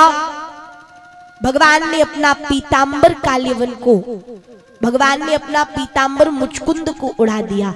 भगवान कोने में छिप गए। उसी समय काल्यवन पीछे पीछे आया। काल्यवन ने देखा, उसे लगा ये कृष्ण सो रहा है। उसने मुचकुंद को एक पैर मारा, मुचकुंद तुरंत उठ गए। क्रोधमयी दृष्टि से काल्यवन को देखा, काल्यवन जलकर भस्म हो गए। भगवान ने काल्यवन मुचकुंद दोनों का उद्धार किया। रातों रात विश्वकर्मा के द्वारा समुद्र के बीचों बीच एक नगरी की रचना करवाई, द्वारिका नगरी की रचना हुई। जब तक भगवान गोकुल में रहते थे, भगवान गोकुल बिहारी थे। जब भगवान वृंदावन पहुंचे, भगवान वृंदावन बिहारी हो गए। और जब भगवान द्वारिका के राजा बने, भगवान का राज्य अभिषेक हुआ, तभी से भगवान का नाम द्वारिकाधीश पड़ा।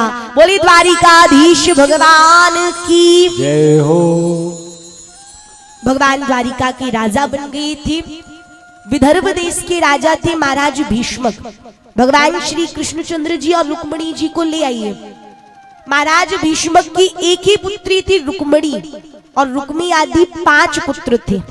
सब चाहते थे कि रुक्मणी जी का विवाह कृष्ण के साथ हो, लेकिन जो रुक्मणी जी का बड़ा भाई था रुक्मी, वो चाहता था मेरी बहन का विवाह मेरे मित्र शिशुपाल के साथ हो। शिशुपाल भगवान श्री कृष्ण का संबंधी था। जब रुक्मणी जी को पता चला कि उनका विवाह शिशुपाल के साथ सुनिश्चित हो चुका है, पत्रिकाएं बट गई हैं, तैयारियां हो रही हैं, तो रुक्मणी जी को बड़ा दुख हुआ, अपार कष्ट हुआ, क्योंकि उनके मन में भगवान श्री कृष्ण बसे हुए थे। वह भगवान श्री कृष्ण को ही बाल्यकाल से अपना पति मानती थी। नारद जी के द्वारा रुक्मणी जी ने भगवान श्री कृष्ण के बारे में सुना था और तभी से वो भगवान श्री कृष्ण से प्रेम करती थी। जब उन्हें पता चला उनका विवाह तो शिशुपाल के साथ सुनिश्चित हो चुका है, तब रुक्मणी जी ने एक ब्राह्मण को बुलाया, एक पत्र भगवान के लिए लिखा और भगवान के पास पहुंचाया। उस पत्र में क्या लिखा कि प्रभु, त्रेता युग में आप राम थे और मैं सीता थी, तो रावण मुझे छल के हरण करके ले गया था, लेकिन वही रावण रूपी शिशुपाल मुझे ब्याह कर ले जाना चाहता है। मैं आपसे विवाह करना चाहती हूँ, इसलिए आप जब मैं गौरी पूजन करने के लिए आऊं तो आप वहां आकर मेरा हरण करना। वह पत्र भगवान ने जब पढ़ा, भगवान के पास पत्र पहुंचा, तो भगवान विदर्भ देश की ओर आए। और जिस समय रुक्मणी जी गौरी पूजन करने के लिए जा रही थी, उस समय भगवान विदर्भ देश पहुंच चुके थे। भगवान का स्वागत घरातियों ने भी किया और बरातियों ने भी किया। दोनों पक्षों से भगवान का स्वागत हुआ। घरातियों ने क्यों किया? क्योंकि भगवान शिशुपाल के संबंधी थे, तो घरातियों ने भी भगवान का स्वागत किया।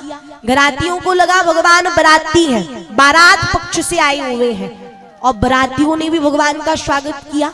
बरातियों ने क्यों किया?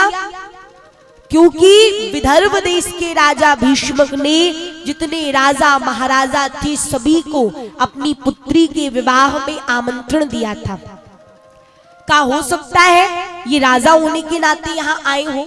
बरातियों ने भी स्वागत किया, दोनों पक्षों से भगवान का स्वागत हुआ। और जब रुक्मिणी जी गौरी पूजन करने के लिए आई तब वहां 10,000 सेना लगी हुई थी सुरक्षा के लिए। लेकिन जब वह गौरी पूजन करके लौटी और रुक्मिणी जी ने अपना मुख ऊपर किया तो श्रीमद् भागवत में वर्णन आया, रुक्मिणी जी तो साक्षात लक्ष्मी स्वरूपा थी।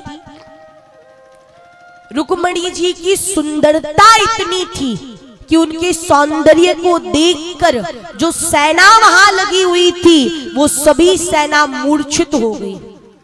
भगवान रथ लेकर आए, रुक्मिणी जी का हाथ पकड़कर अपने रथ में बैठाया, रुक्मिणी जी का हरण किया। बोली रुक्मिणी कृष्ण भगवान की जय हो। रुक्मिणी जी को लेकर द्वारिका आए। अब द्वारिका में सभी ने भगवान का आनंद के साथ स्वागत किया। हम आप सभी के बीच में भी भगवान आ रहे हैं, भगवान को शीघ्रता से ले आइए। तो हम आप सभी को भी जिस प्रकार द्वारिका में सभी ने भगवान का स्वागत किया था, तो आज हम आप सभी मानसिक रूप से द्वारिका में ही विराजमान हैं और हम आप सभी को भी भगवान का स्वागत करना है। जब भगवान आएंगे तो सभी को अपने अपने स्थान पर खड़े होना है, लेकिन जब तक सभी अपने अपने स्थान पर बैठे ही रहेंगे, दोनों हाथ उठा करके भगवान का स्वागत करेंगे। और क्या कहना है, आज भगवान की शादी है, भगवान की शादी है, आज मेरी श्याम की शादी है, आज मेरे श्याम की शादी है, श्याम की शादी है, मेरी घनश्याम की शादी है, श्याम की शादी है, मेरे घनश्याम की शादी है, श्याम की शादी है, मेरी घनश्याम की शादी है, श्याम की शादी है, मेरे घनश्याम की शादी है, आज मेरी श्याम की शादी है, आज मेरे श्याम की शादी है, आज घनश्याम की शादी है, आज घनश्याम की शादी है। सभी दोनों हाथ को उठाकर तालियां बजाएंगे। श्री राधे।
यहीं से मंच से सबसे पहले भगवान का जयमाला कार्यक्रम होगा और फिर भगवान यथास्थान विराजमान होंगे।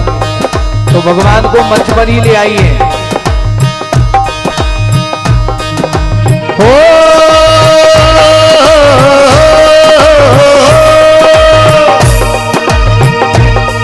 अरे सा लगता है जैसे संसारी की शादी है, आज भगवान की शादी है, आज भगवान की शादी है, आज मेरे श्याम की शादी है, आज मेरे श्याम की शादी है।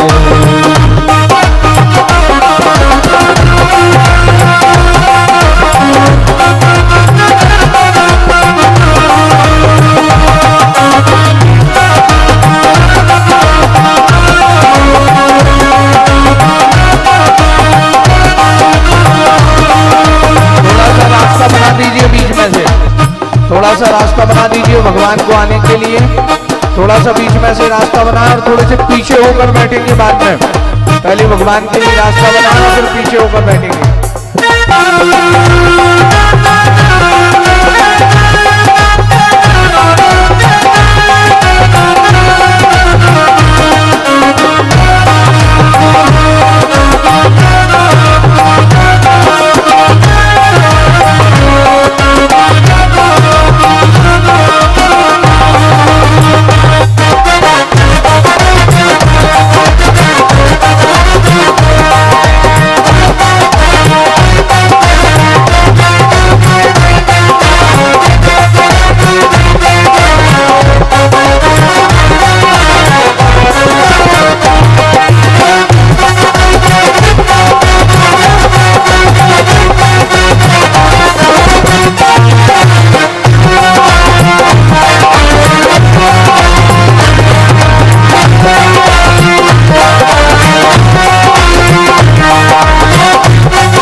बोलिए द्वारिकाधीश भगवान की।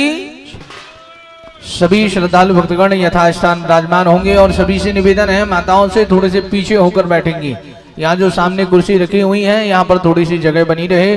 बड़ी ही प्रसन्नता का विषय है। बमनौटिया परिवार की ओर से चल रही श्रीमद् भागवत महापुराण की षष्ठम दिवस की पावन बेला में हम सभी ने भगवान की अनेक कथाओं को श्रवण करते हुए कथा के विश्राम समय में साक्षात भगवान श्री कृष्ण एवं लक्ष्मी स्वरूपा रुक्मणी जी के विवाह तक की कथा को श्रवण किया। विवाह महोत्सव को बड़े धूमधाम से मनाएंगे एवं भगवान की मनोहर छवि के दर्शन कर रहे हैं। जन्म वाले दिन भी मैंने आपसे कहा था और आज फिर पुनः आपसे कह रहा हूं, कुछ समय के लिए आप पूर्ण रूप से इस बात को पूरी तरह भूल जाइए कि ये कोई सामान्य बालिकाएं हैं। जिनके घर से भी भगवान सच कर आए हैं वही भी अभी कुछ समय के लिए ये भूल जाइए। कहा जाकी रही भावना जैसी प्रभु मूर्त तन देखो तैसी। आज हम इन्हें अगर साक्षात भगवान श्री कृष्ण के रूप में, साक्षात लक्ष्मी स्वरूपा रुक्मणी मैया के रूप में देखेंगे तो ये बिल्कुल निश्चित मानकर चलिए आप सभी, जो साक्षात भगवान नारायण एवं लक्ष्मी के पूजन से, दर्शन से फल प्राप्त होता है, वही फल आज हम सभी को इन भगवान के दर्शन से एवं पूजन से प्राप्त होगा। और बड़े ही मंगलमय तरीके से प्रसन्नता पूर्वक हम सभी भगवान के विवाह महोत्सव को मनाएंगे। सर्वप्रथम भगवान का जयमाला कार्यक्रम संपन्न होगा और इसके बाद में फिर यजमानों के द्वारा पूजन प्रारंभ किया जाएगा।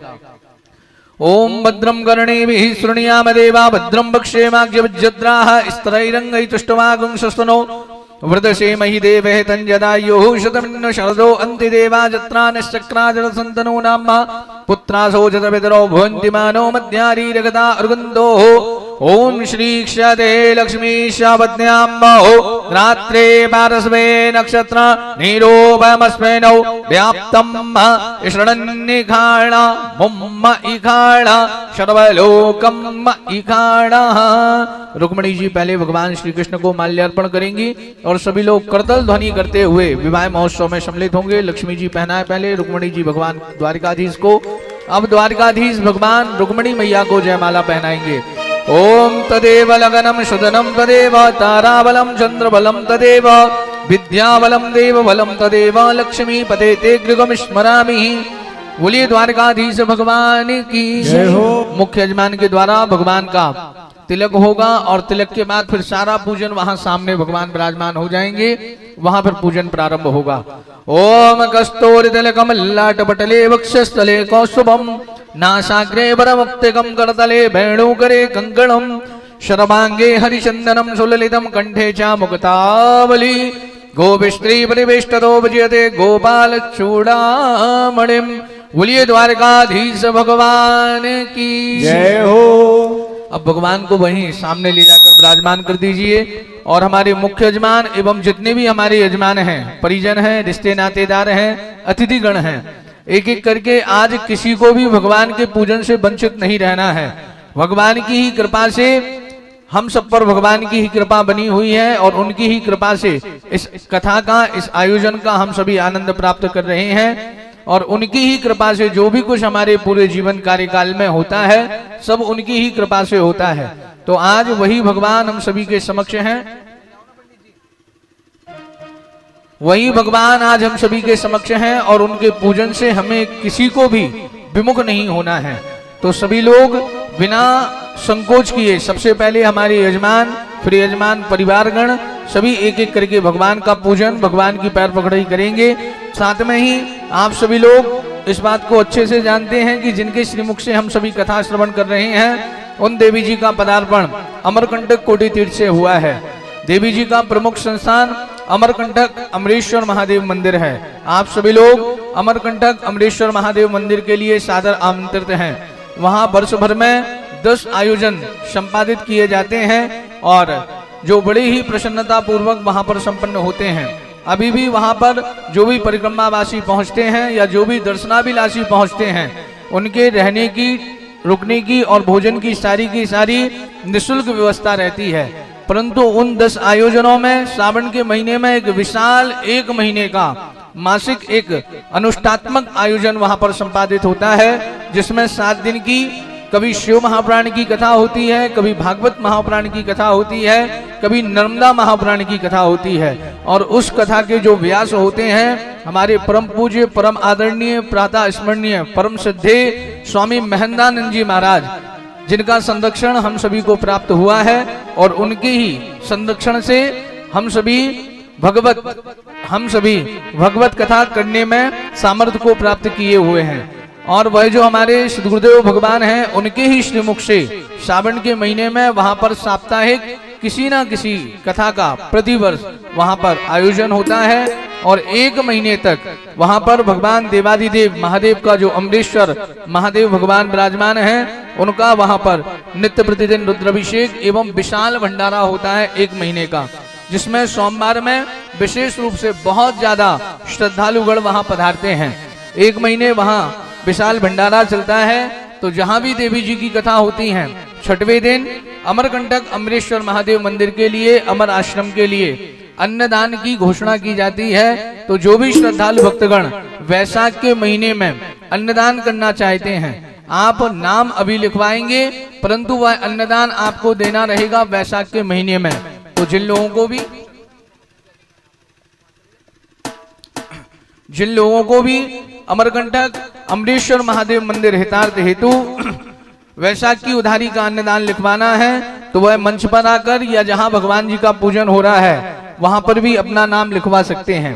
जिसमें सबसे पहला नाम जो हमारा है, जो श्रीमद् भागवत महापुराण के मुख्य यजमान हैं श्री डोरीलाल बमनौटिया जी, इनकी ओर से वैशाख के महीने का 1 क्विंटल अन्नदान का सहयोग है। श्री घनश्याम बमनौटिया जी, इनकी ओर से 1 क्विंटल अन्नदान है। श्री सुंदरलाल बमनौटिया जी, इनकी ओर से 1 क्विंटल अन्नदान है। तो जो भी श्रद्धालु भक्तगण वैशाख के महीने का अन्नदान लिखवाना चाहते हैं, तो मंच पर आकर वह अपना नाम लिखवा सकते हैं। और वहां पर भी जहां भगवान का पूजन हो रहा है वहां पर भी आप अपना नाम लिखवा सकते हैं। मैं फिर पुनः आज समस्त श्रद्धालु भक्तगण भगवान की कथा श्रवण करने के लिए पधारे हुए हैं, समस्त ग्रामों से पधारे हुए हैं। मांगरौल में भी देवी जी की 3 वर्ष पूर्व बड़ी ही विशाल श्रीमद् भागवत महापुराण की कथा का भव्य आयोजन वहां पर था। मांगरौल से भी आज सभी भैया लोग पधारे हुए हैं। उन सभी भैया लोगों का मैं यजमान परिवार की ओर से आत्मीय वंदन करता हूं। एवं कल फिर पुनः आप सभी लोग अधिक से अधिक संख्या में पधारें। कल श्रीमद् भागवत महापुराण की कथा का समय 12 बजे से रखा गया है। कल जो श्रीमद् भागवत महापुराण की कथा रहेगी प्रतिदिन 1 बजे से प्रारंभ होती थी, परंतु कल 12 बजे से प्रारंभ होगी। कल कथा का विश्राम दिवस है। सवेरे के समय हवन पूजन और दोपहर 12 बजे से कथा प्रारंभ होगी।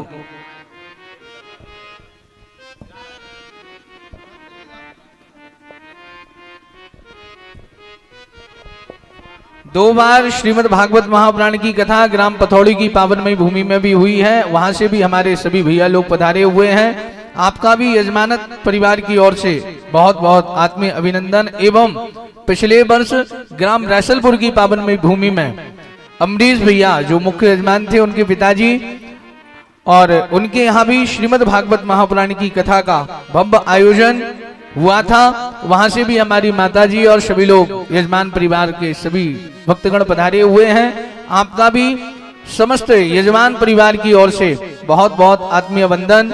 एवं एक एक करके सभी लोग भगवान का पूजन करते चलेंगे। श्री हीरालाल चौरे जी ग्राम दमदम, इनकी ओर से भी अमरकंटक में वैशाख की उधारी का 1 क्विंटल अन्नदान है। आप सभी दानदाताओं का बहुत बहुत साधुवाद। और भी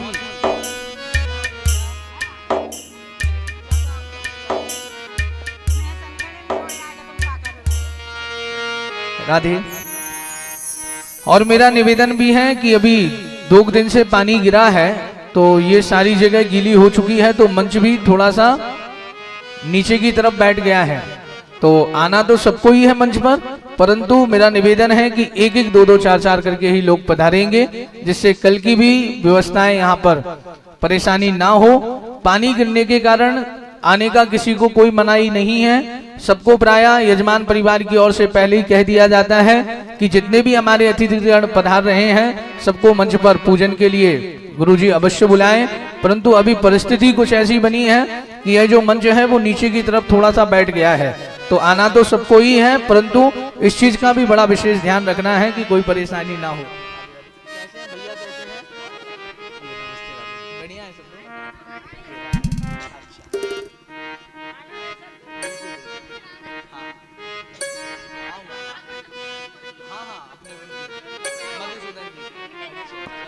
जय राधे श्री राम। श्री राधे। अब सभी से निवेदन है बिना विलंब किए हुए एक एक करके पहले भैया लोग पूजन करेंगे भगवान जी का, और इसके बाद में फिर माताएं पूजन करेंगी। तो किसी को भी विलंब नहीं करना है।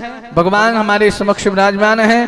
बिना संकोच किए एक एक करके सभी लोग आते जाएं, भगवान का पूजन करें, भगवान को प्रणाम करें। और सभी लोग आरती लेकर और आरती एवं प्रसाद के बाद ही अपने प्रकोष्ठ को पधारेंगे। और कल फिर पुनः आप सभी लोग अभी तो पधारी ही हैं, मैं यजमान परिवार की ओर से आप सभी लोगों को सादर आमंत्रित करता हूं कि आप सभी लोग कल फिर पुनः अधिक से अधिक संख्या में पधारिए। और ऐसा नियम है कि अगर कोई व्यक्ति किसी कारणवश 6 दिनों तक कथा श्रवण करने नहीं आ पाता है और अगर विश्राम दिवस की कथा श्रवण करता है, सप्तम दिवस की कथा श्रवण करता है, तो उसे 7 दिन की कथा श्रवण करने का लाभ प्राप्त होता है। अब ऐसा किसी को नहीं सोचना है कि 6 दिन कथा सुनने जानी नहीं है, 7वें दिन अकेले चले जाओ और 7 दिन की कथा का लाभ लेकर आ जाओ। किसी कारण बस, किसी परिस्थिति बस अगर कोई व्यक्ति 6 दिनों तक नहीं पहुंच पाता और अगर वो सप्तम दिवस में, विश्राम दिवस में कथा श्रवण करता है तो उसे 7 दिन की कथा का लाभ प्राप्त होता है। तो आप सभी लोग कल स्वयं भी पधारें और जो लोग अभी किसी कारणवश नहीं आ पाए हैं तो वही भी अधिक से अधिक संख्या में कल सभी पधारें, भगवान की कथा का आनंद लेंगे। कल 12 बजे से कथा प्रारंभ हो जाएगी। 12 बजे से कल कथा ठीक 12 बजे से प्रारंभ होगी। कल कथा का विश्राम समय है, तो आप सभी लोग समय को ध्यान में रखते हुए कल ठीक 12 बजे से पूर्व कथा स्थल में पहुंचे।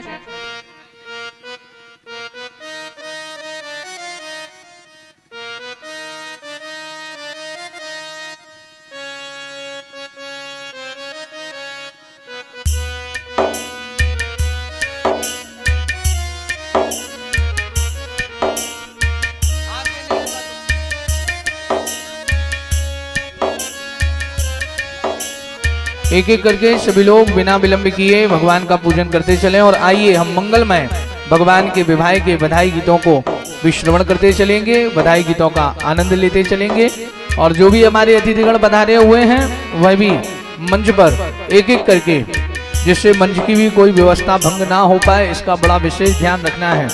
और ये बार बार इसलिए कहा जा रहा है कि पानी गिरने के कारण थोड़ी सी अव्यवस्था फैल गई है। तो आप सभी लोग जो भी मंच पर आना चाहते हैं, व्यासपीठ को प्रणाम करना चाहते हैं, एक एक करके आप आ सकते हैं, व्यासपीठ को प्रणाम करें। और वहां सामने भगवान विराजमान हैं, तो एक एक करके सभी लोग पूजन करते चलें। साथ में ही जो भी वैशाख की उधारी का अन्नदान लिखवाते हैं, आपके क्षेत्र से बहुत सारा विगत 2 वर्षों से, जब से क्षेत्र में कथाएं हो रही हैं, विगत 2 वर्षों से बहुत सारा अन्नदान आश्रम के योगदान में लगता है। आश्रम की व्यवस्थाओं को चलाने में आपके यहाँ से जो योगदान जाता है उसमें सहायता प्रदान होती है। तो अभी भी जो भी वैशाख की उधारी का अन्नदान लिखवाना चाहते हैं तो वो सहज उदार हृदय रखते हुए अपना अन्नदान वहाँ के लिए लिखवा सकते हैं। आइए भगवत भजन करते हुए भगवान के विधाई गीतों को, विवाह के गीतों को गाते हुए विवाह महोत्सव को बड़े धूमधाम से मनाएंगे। बोलिए वृंदावन बिहारी लाल की। मेरा निवेदन है कि जो सामने माताएं बैठी हैं थोड़ी सी जगह कर दीजिए, जिससे जो पूजन के लिए लोग आएंगे उन्हें आने में कोई समस्या ना हो। और पूजन भी आप लोग जल्दी जल्दी करते चलेंगे, बस आना है, भगवान को प्रणाम करना है और अपने स्थान पर बैठ जाना है। पहले भैया लोग पूजन कर लेंगे, फिर माताएं पूजन करेंगी।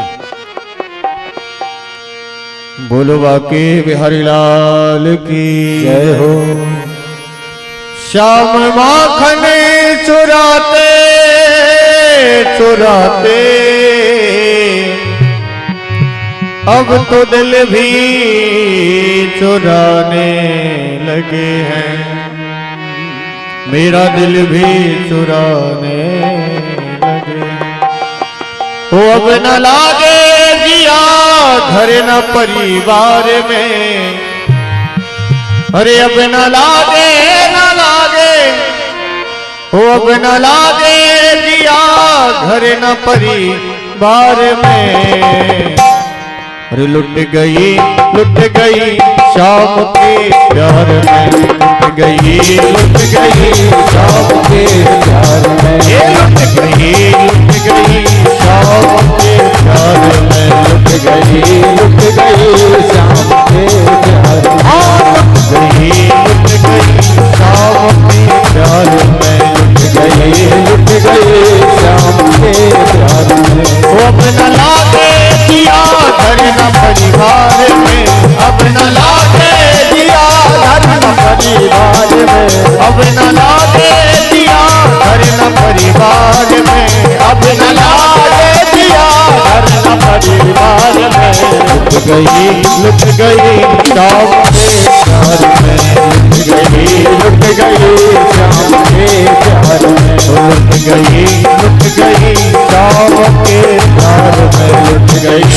लुट गई शाम के प्यार में। हो अपना लागे लागे अपना लागे लागे अपना लागे लागे अपना लागे किया घर न परिवार में।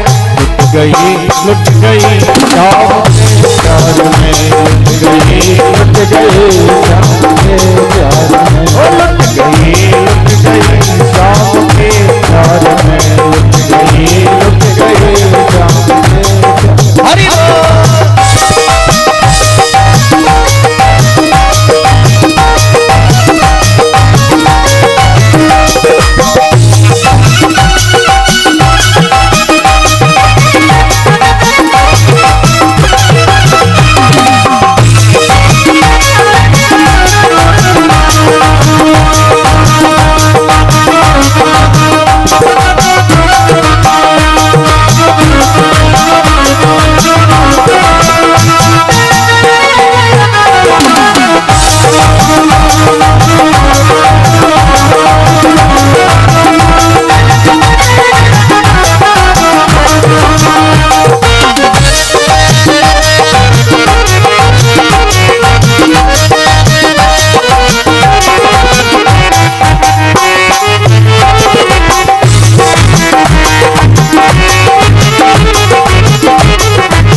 हुआ है उसी का दीवाना।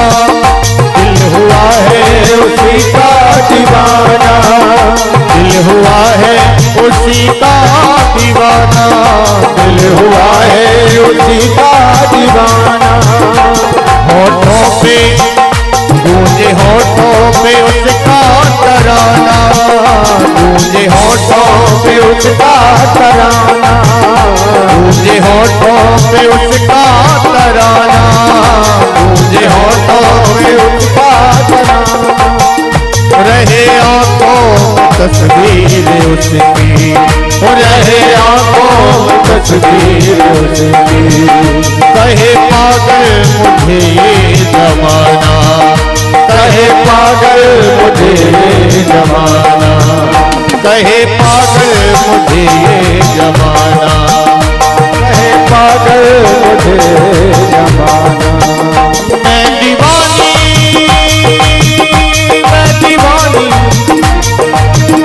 मैं दीवानी फिरूं बीच बाजार में। मैं दीवानी फिरूं बीच बाजार में।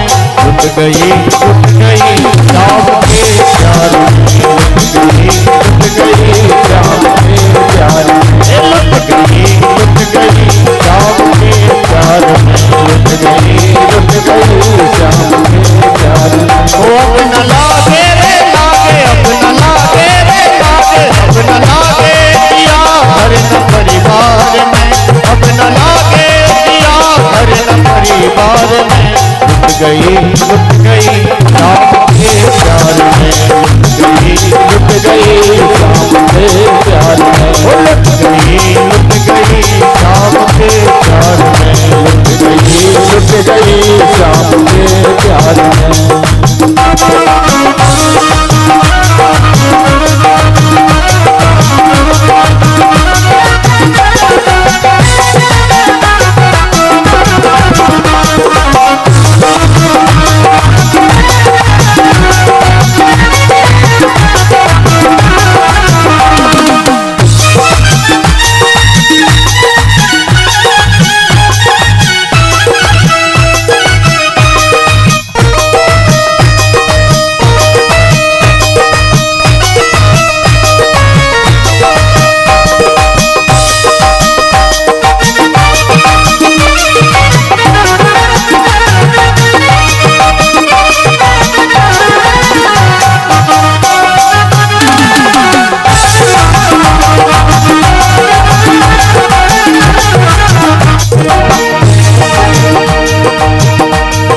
धड़कन में उसी दिल की धड़कन में वो ही बसा है। दिल की धड़कन में वो ही बसा है। वो मेरे सामने सलोने कब तक रूठे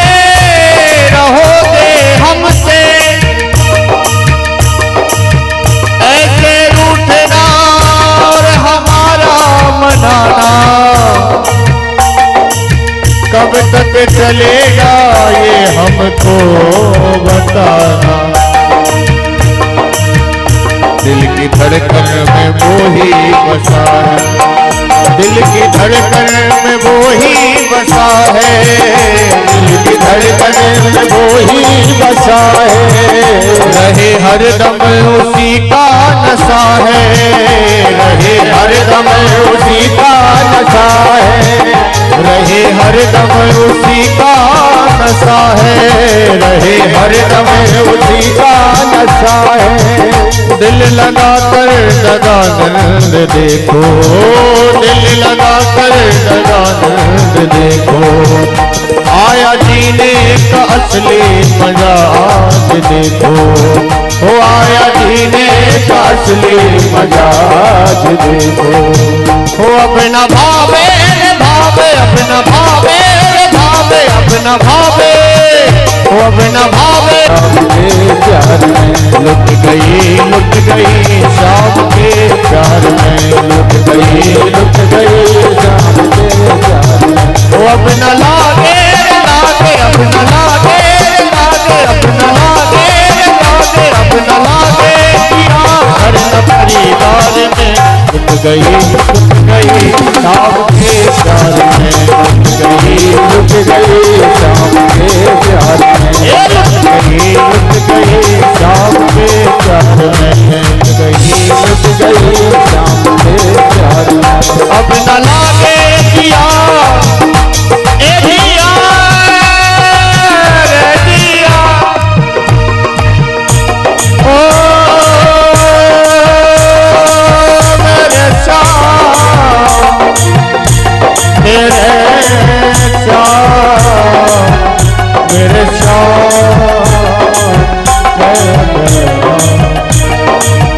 वो अपना लागे दिया घर न परिवार में, अपना लागे दिया घर न परिवार में। लुट गई शाम के प्यार में, लुट गई शाम के प्यार में, लुट गई शाम के प्यार में, लुट गई शाम के प्यार में। मुझे अपने मुझे अपने मुझे अपने मुझे अपने मुझे अपने दुल्हन बना ले, शाम तेरी दीवानी हुई हो। मुझे अपनी दुल्हन बना ले, शाम तेरी दीवानी। सभी से निवेदन है, सभी भक्तजन माता बहन एक एक करके पूजन करते जाएं। कोई भी आरती एवं बिना प्रसाद के अपने घर को प्रस्थान नहीं करेंगे। सभी भक्तजन आरती एवं प्रसाद लेकर ही अपने घर को जाएंगे। जिन लोगों ने पूजन नहीं किया है, पैर पकड़े नहीं किए, उनसे निवेदन है वो शीघ्र पूजन करते जाएं, पैर पकड़े करते जाएं। श्री राधे। एवं कल के लिए एक विशेष सूचना है, जो भी देवी जी से गुरु नाम दीक्षा लेना चाहते हैं, जो भी देवी जी से गुरु नाम दीक्षा लेना चाहते हैं, जहाँ पर देवी जी रुकी हुई हैं राम कुमार भैया के यहाँ, वहाँ सुबह 9 बजे से 11 बजे तक गुरु नाम दीक्षा दी जाएगी। तो जो लोग भी गुरु नाम दीक्षा लेना चाहते हैं वहाँ पर 9 बजे से 11 बजे तक आप लोग आ सकते हैं। साथ ही श्री मंगलदास जी बतलू भैया ग्राम दमदम, इनकी ओर से 1 क्विंटल अन्नदान बैसाख की उधारी का है। आपका बहुत बहुत साधुवाद, भगवान की कृपा आप पर बनी रहे। और भी जो लोग अपना नाम लिखवाना चाहते हैं लिखवा सकते हैं। साथ ही बिना पूजन, बिना आरती के और बिना प्रसाद के कोई ना जाए, कोई भी बिना आरती बिना प्रसाद के ना जाए। और कल फिर पुनः आप सभी ठीक 12 बजे से पूर्व अधिक से अधिक संख्या में पधारे हैं। साथ में ही जो लोग मंच पर आ रहे हैं वही सादर आमंत्रित हैं, परंतु मंच की व्यवस्थाओं को थोड़े से ध्यान में आप सभी लोगों को रखना है। पानी गिरने के कारण थोड़ा सा मंच जो है वो दब चुका है नीचे की तरफ, तो ज़्यादा भीड़ ना हो पाए, जिससे ज़्यादा अव्यवस्था ना फैले। इस चीज़ का आप सभी लोगों को बड़ा विशेष ध्यान रखना है। बस कुछ ही समय के बाद विश्राम आरती प्रारंभ होगी, तो आप सभी लोग थोड़ा सा धैर्य बनाकर रखें और सभी लोग आरती एवं प्रसाद के बाद ही अपने प्रकोष्ठ को पधारें। मुझे अपनी दुल्हन बना ले, श्याम तेरी दीवानी हुई हो, मुझे अपनी दुल्हन बना ले, श्याम तेरी दीवानी, दीवानी दीवानी दीवानी दीवानी दीवानी दीवानी अरे दीवानी दीवानी दीवानी दीवानी दीवानी दीवानी दीवानी दीवानी दीवानी दीवानी दीवानी दीवानी दीवानी दीवानी दीवानी दीवानी दीवानी दीवानी दीवानी मुझे अपनी दुल्हन बना दे, श्याम तेरी दीवानी हुई हो, मुझे अपनी दुल्हन बना दे, श्याम तेरी दीवानी।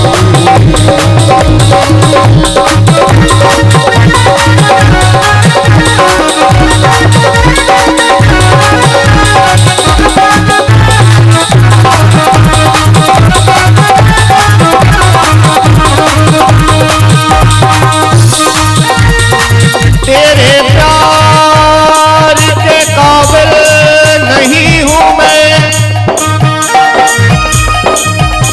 मुझे काबिल बनाना पड़ेगा, उठा के जिगर से मुझको मेरे श्याम तुमको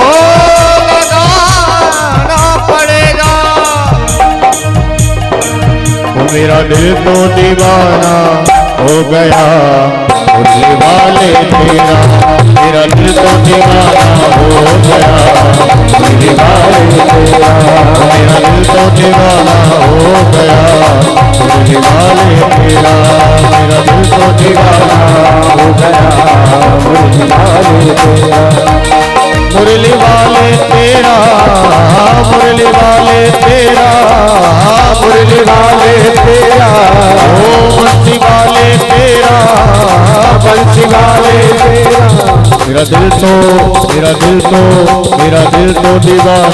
हो गया मुरली वाले तेरा, मेरा दिल तो दीवाना हो गया मुरली वाले तेरा, मेरा दिल तो दीवाना हो गया मुरली वाले तेरा, मेरा दिल तो दीवाना हो गया मुरली वाले तेरा, जब से नजर मिल गई है, जब से नजर मिल गई है, जब से नजर मिल गई है, जब से नजर मिल गई है, जब से नजर मिल गई है, जब से नजर मिल गई है, उजड़े चमन की कली खुल गई है, उजड़े चमन की कली खुल गई है, उजड़े चमन की कली खुल गई है, उजड़े चमन की कली खुल गई है, चार नजरे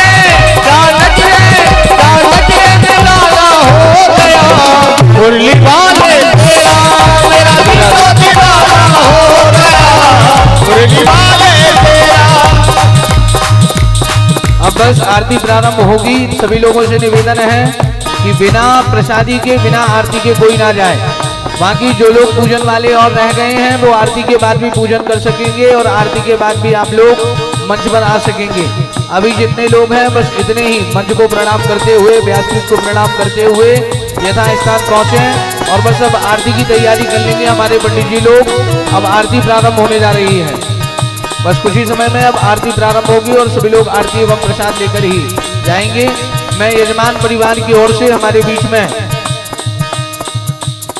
आदरणीय श्री पुष्पराज पटेल जी का पावन पदार्पण हुआ था। मैं यजमान परिवार की ओर से आपका आत्मीय वंदन करता हूं एवं सभी से फिर पुनः निवेदन है कि कल आप सभी ठीक 12 बजे कथा श्रवण करने के लिए बना रहे हैं। हमारे पंडित जी लोग आरती की तैयारी कर लें। अब बस आरती प्रारंभ होगी और आरती के बाद पूजन भी करने का आपको मौका मिलेगा और जो लोग मंच पर नहीं आ पाए हैं तो वो भी आ सकेंगे। मेरा बार बार निवेदन है, रुक जाइए, अभी वहीं रुक जाइए। देखिए, मंच में आने को किसी को मना ही नहीं है, परंतु थोड़ी सी समस्या है, इसलिए आप लोग थोड़ा सा धैर्य बनाइए।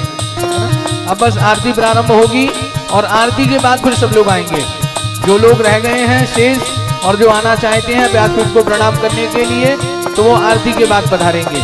और मंच पर ज्यादा भीड़ नहीं लगानी है, बार बार आप सभी लोगों से कहा जा रहा है। माताओं को इस बात का बड़ा विशेष ध्यान रखना है। एक एक दो करके ही मंच पर आना है, जिससे कोई समस्या ना हो। बोलिए वृंदावन बिहारी लाल की। नैना लगे मुरलिया वाले से मैं वृंदावन जाऊं, नैना लगे मुरलिया वाले से मैं वृंदावन जाऊं, मैं वृंदावन जाऊं सखी, मैं वृंदावन जाऊं, मैं वृंदावन जाऊं सखी, मैं वृंदावन जाऊं, अरे मैं वृंदावन जाऊं सखी, मैं वृंदावन जाऊं, मैं वृंदावन जाऊं सखी, मैं वृंदावन जाऊं। ओ नैना नैना नैना लगे मुरलिया वाले से मैं वृंदावन जाऊं, नैना लगे मुरलिया वाले से मैं वृंदावन जाऊं, नैना लगे मुरलिया वाले से मैं वृंदावन जाऊं, नैना लगे मुरलिया वाले से मैं वृंदावन जाऊं, मैं वृंदावन जाऊं सखी, मैं वृंदावन जाऊं, मैं वृंदावन जाऊं सखी, मैं वृंदावन जाऊं, अरे मैं वृंदावन जाऊं सखी, मैं वृंदावन जाऊं, मैं वृंदावन जाऊं सखी, मैं वृंदावन जाऊं। ओ नैना ओ नैना लगे मुरलिया वाले से मैं वृंदावन जाऊं, नैना लगे मुरलिया वाले से मैं वृंदावन जाऊं, अरे मैं वृंदावन जाऊं, हाँ मैं वृंदावन जाऊं। बोलिए द्वारिकाधीश भगवान की जय हो।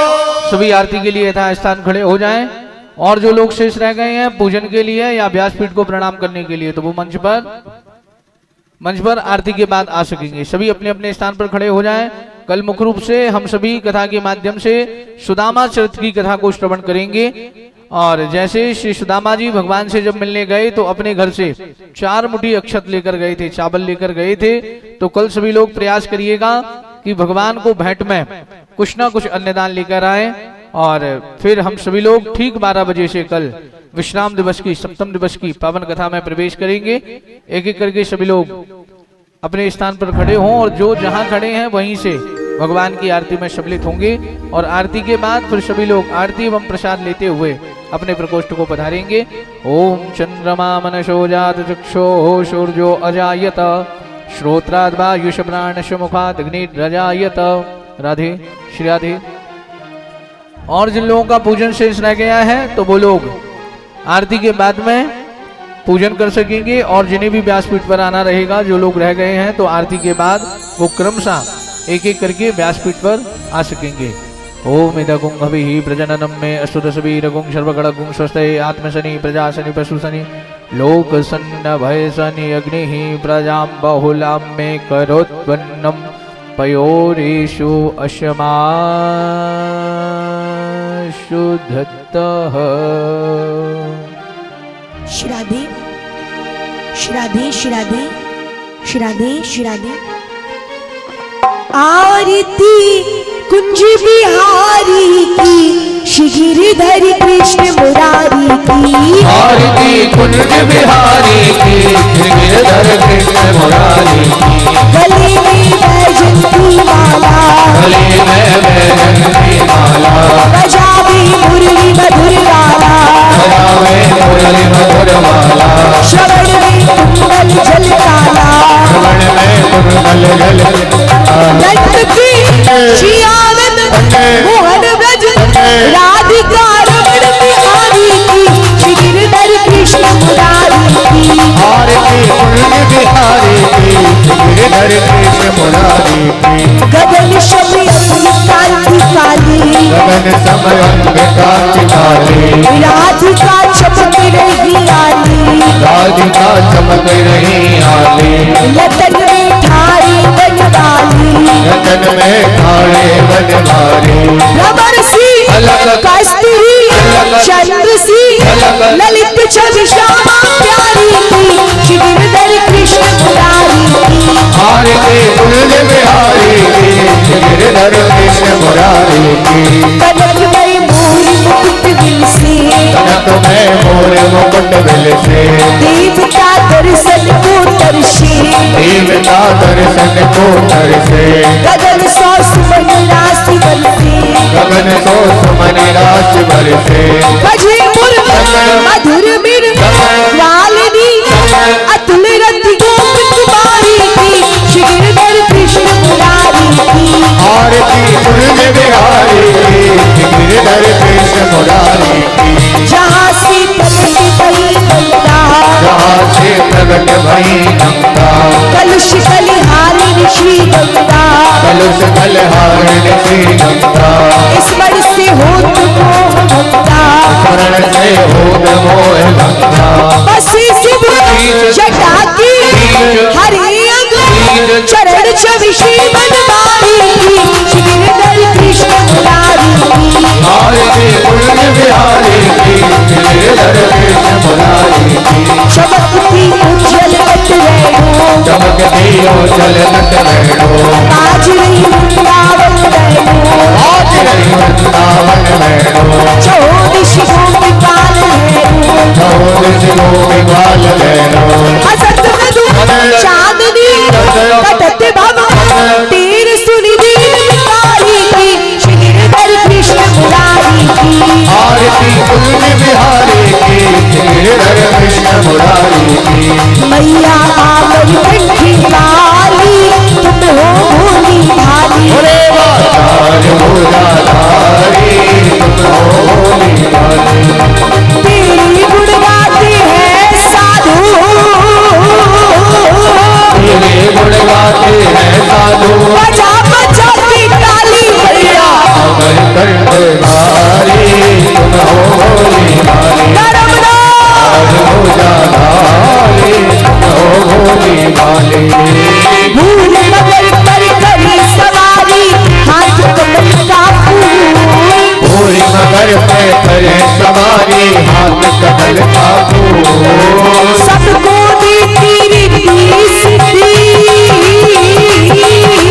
सबको देती रिद्धि सिद्धि, हमें गई क्यों भूल भैया, अमर कंठ भारी, तुम हो भोली भाली। नर्मदा भोलाधारी, तुम हो भोली भाली। नहीं हमारा कुटुंब कबीला, नहीं माटी और तात भैया, नहीं हमारा कुटुंब कबीला, नहीं बात और काज। हम तो आए शरण तुम्हारी,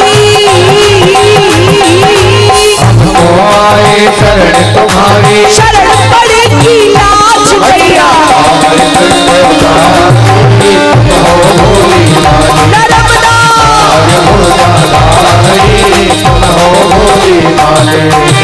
निर्दलियों को धरती की माँ, अज्ञानी को ज्ञान, धनियों को धन देती माँ, अज्ञानी को ज्ञान। अभिमानी का मान घटाती, अभिमानी का मान घटाते, होती नाम निशान भैया, अमर कंठ भारी, तुम हो भोली भाली। हो रे वाह, भोलाधारी, तुम हो भोली भाली। लाखों कापी तुमने तारी, लगी ना पल की देर, लाखों पापी तुमने तारे, लगी न पल की देर। अब तो भैया हमारी बारी, तो भैया हमारी बारी, कहाँ लगा नहीं देर भैया, अमर कंठ भारी, तुम हो भोली भाली। नर्मदा भोलाधारी, तुम हो भोली भाली। झाड़ी कंडे स्थान तुम्हारा, गोधारा के पास, करने स्थान तुम्हारा, दो धारा के पास। जाले वलंदर घरे तपस्या, शिव शंकर करे तपस्या, उच्च शिखर कैलाश भैया, अमर कंठ भारी, तुम हो भोली भाली। नर्मदा भोलाधारी, तुम हो भोली भाली।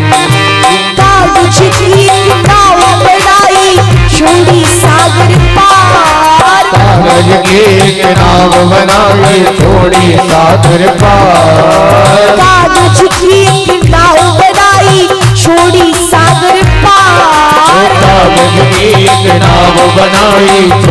सागर पार। पापी धर्मी सभई उतर गए, पापी धर्मी सभई उतर गए, हो रही जय जयकार मैया। अमर कंठ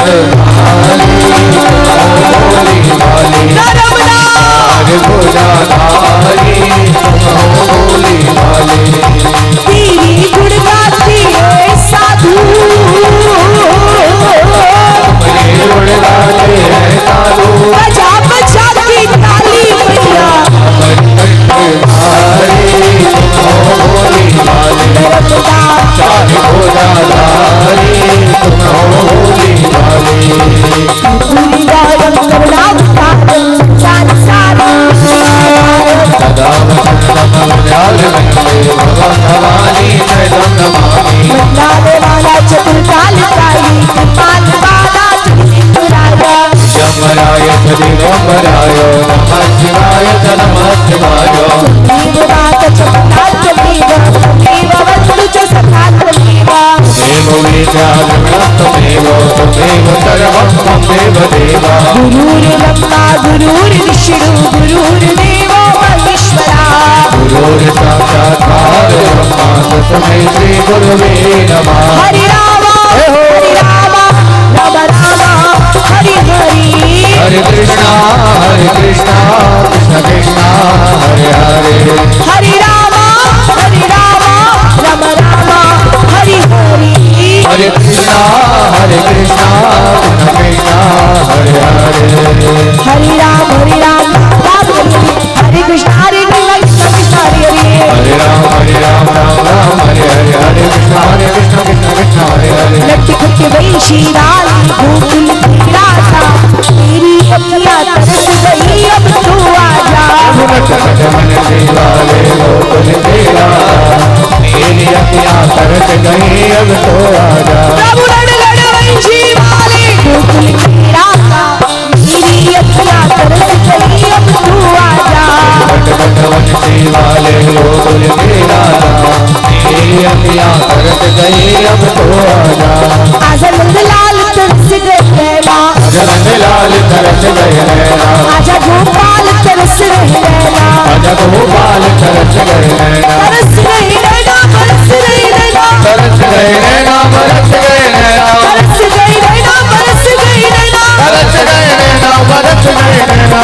आजा गोपाल तरस रहे नैना, आजा गोपाल तरस गए नैना, आजा नंदलाल तरस गई नैना। आजा लाल तरस गए नैना।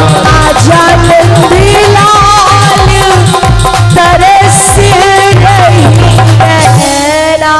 ओम जले निशीतली गणम महापुष्पेदि देवादि वंदनम महामंत्र पुष्पांजलि। हरि ओम मा ओम जगनेन जगनमय जंत देवासानि धर्माणि प्रथमान्यासन्नाते अनाकम महिमाना संजत पूर्वैशाद्याः सन्ति देवाः। ओम राजाधिराजाय प्रशय्यशायिने नमो वयं वैश्रवणाय कुर्महे।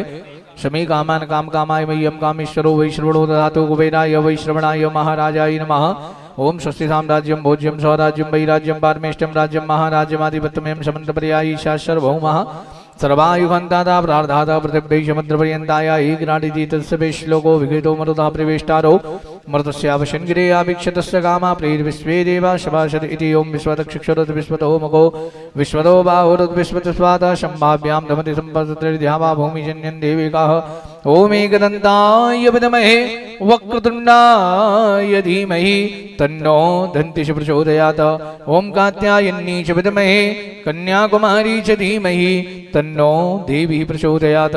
ओम नारायणाय विद्महे वासुदेवाय धीमहि तन्नो विष्णुः प्रचोदयात्। नाना सुगंध पुष्पाणि यथा कालोद्भवानि च पुष्पांजलिं मया दत्त्वा ग्रहाण परमेश्वर मंत्र पुष्पांजलिं समर्पयामि। सभी पुष्पांजलि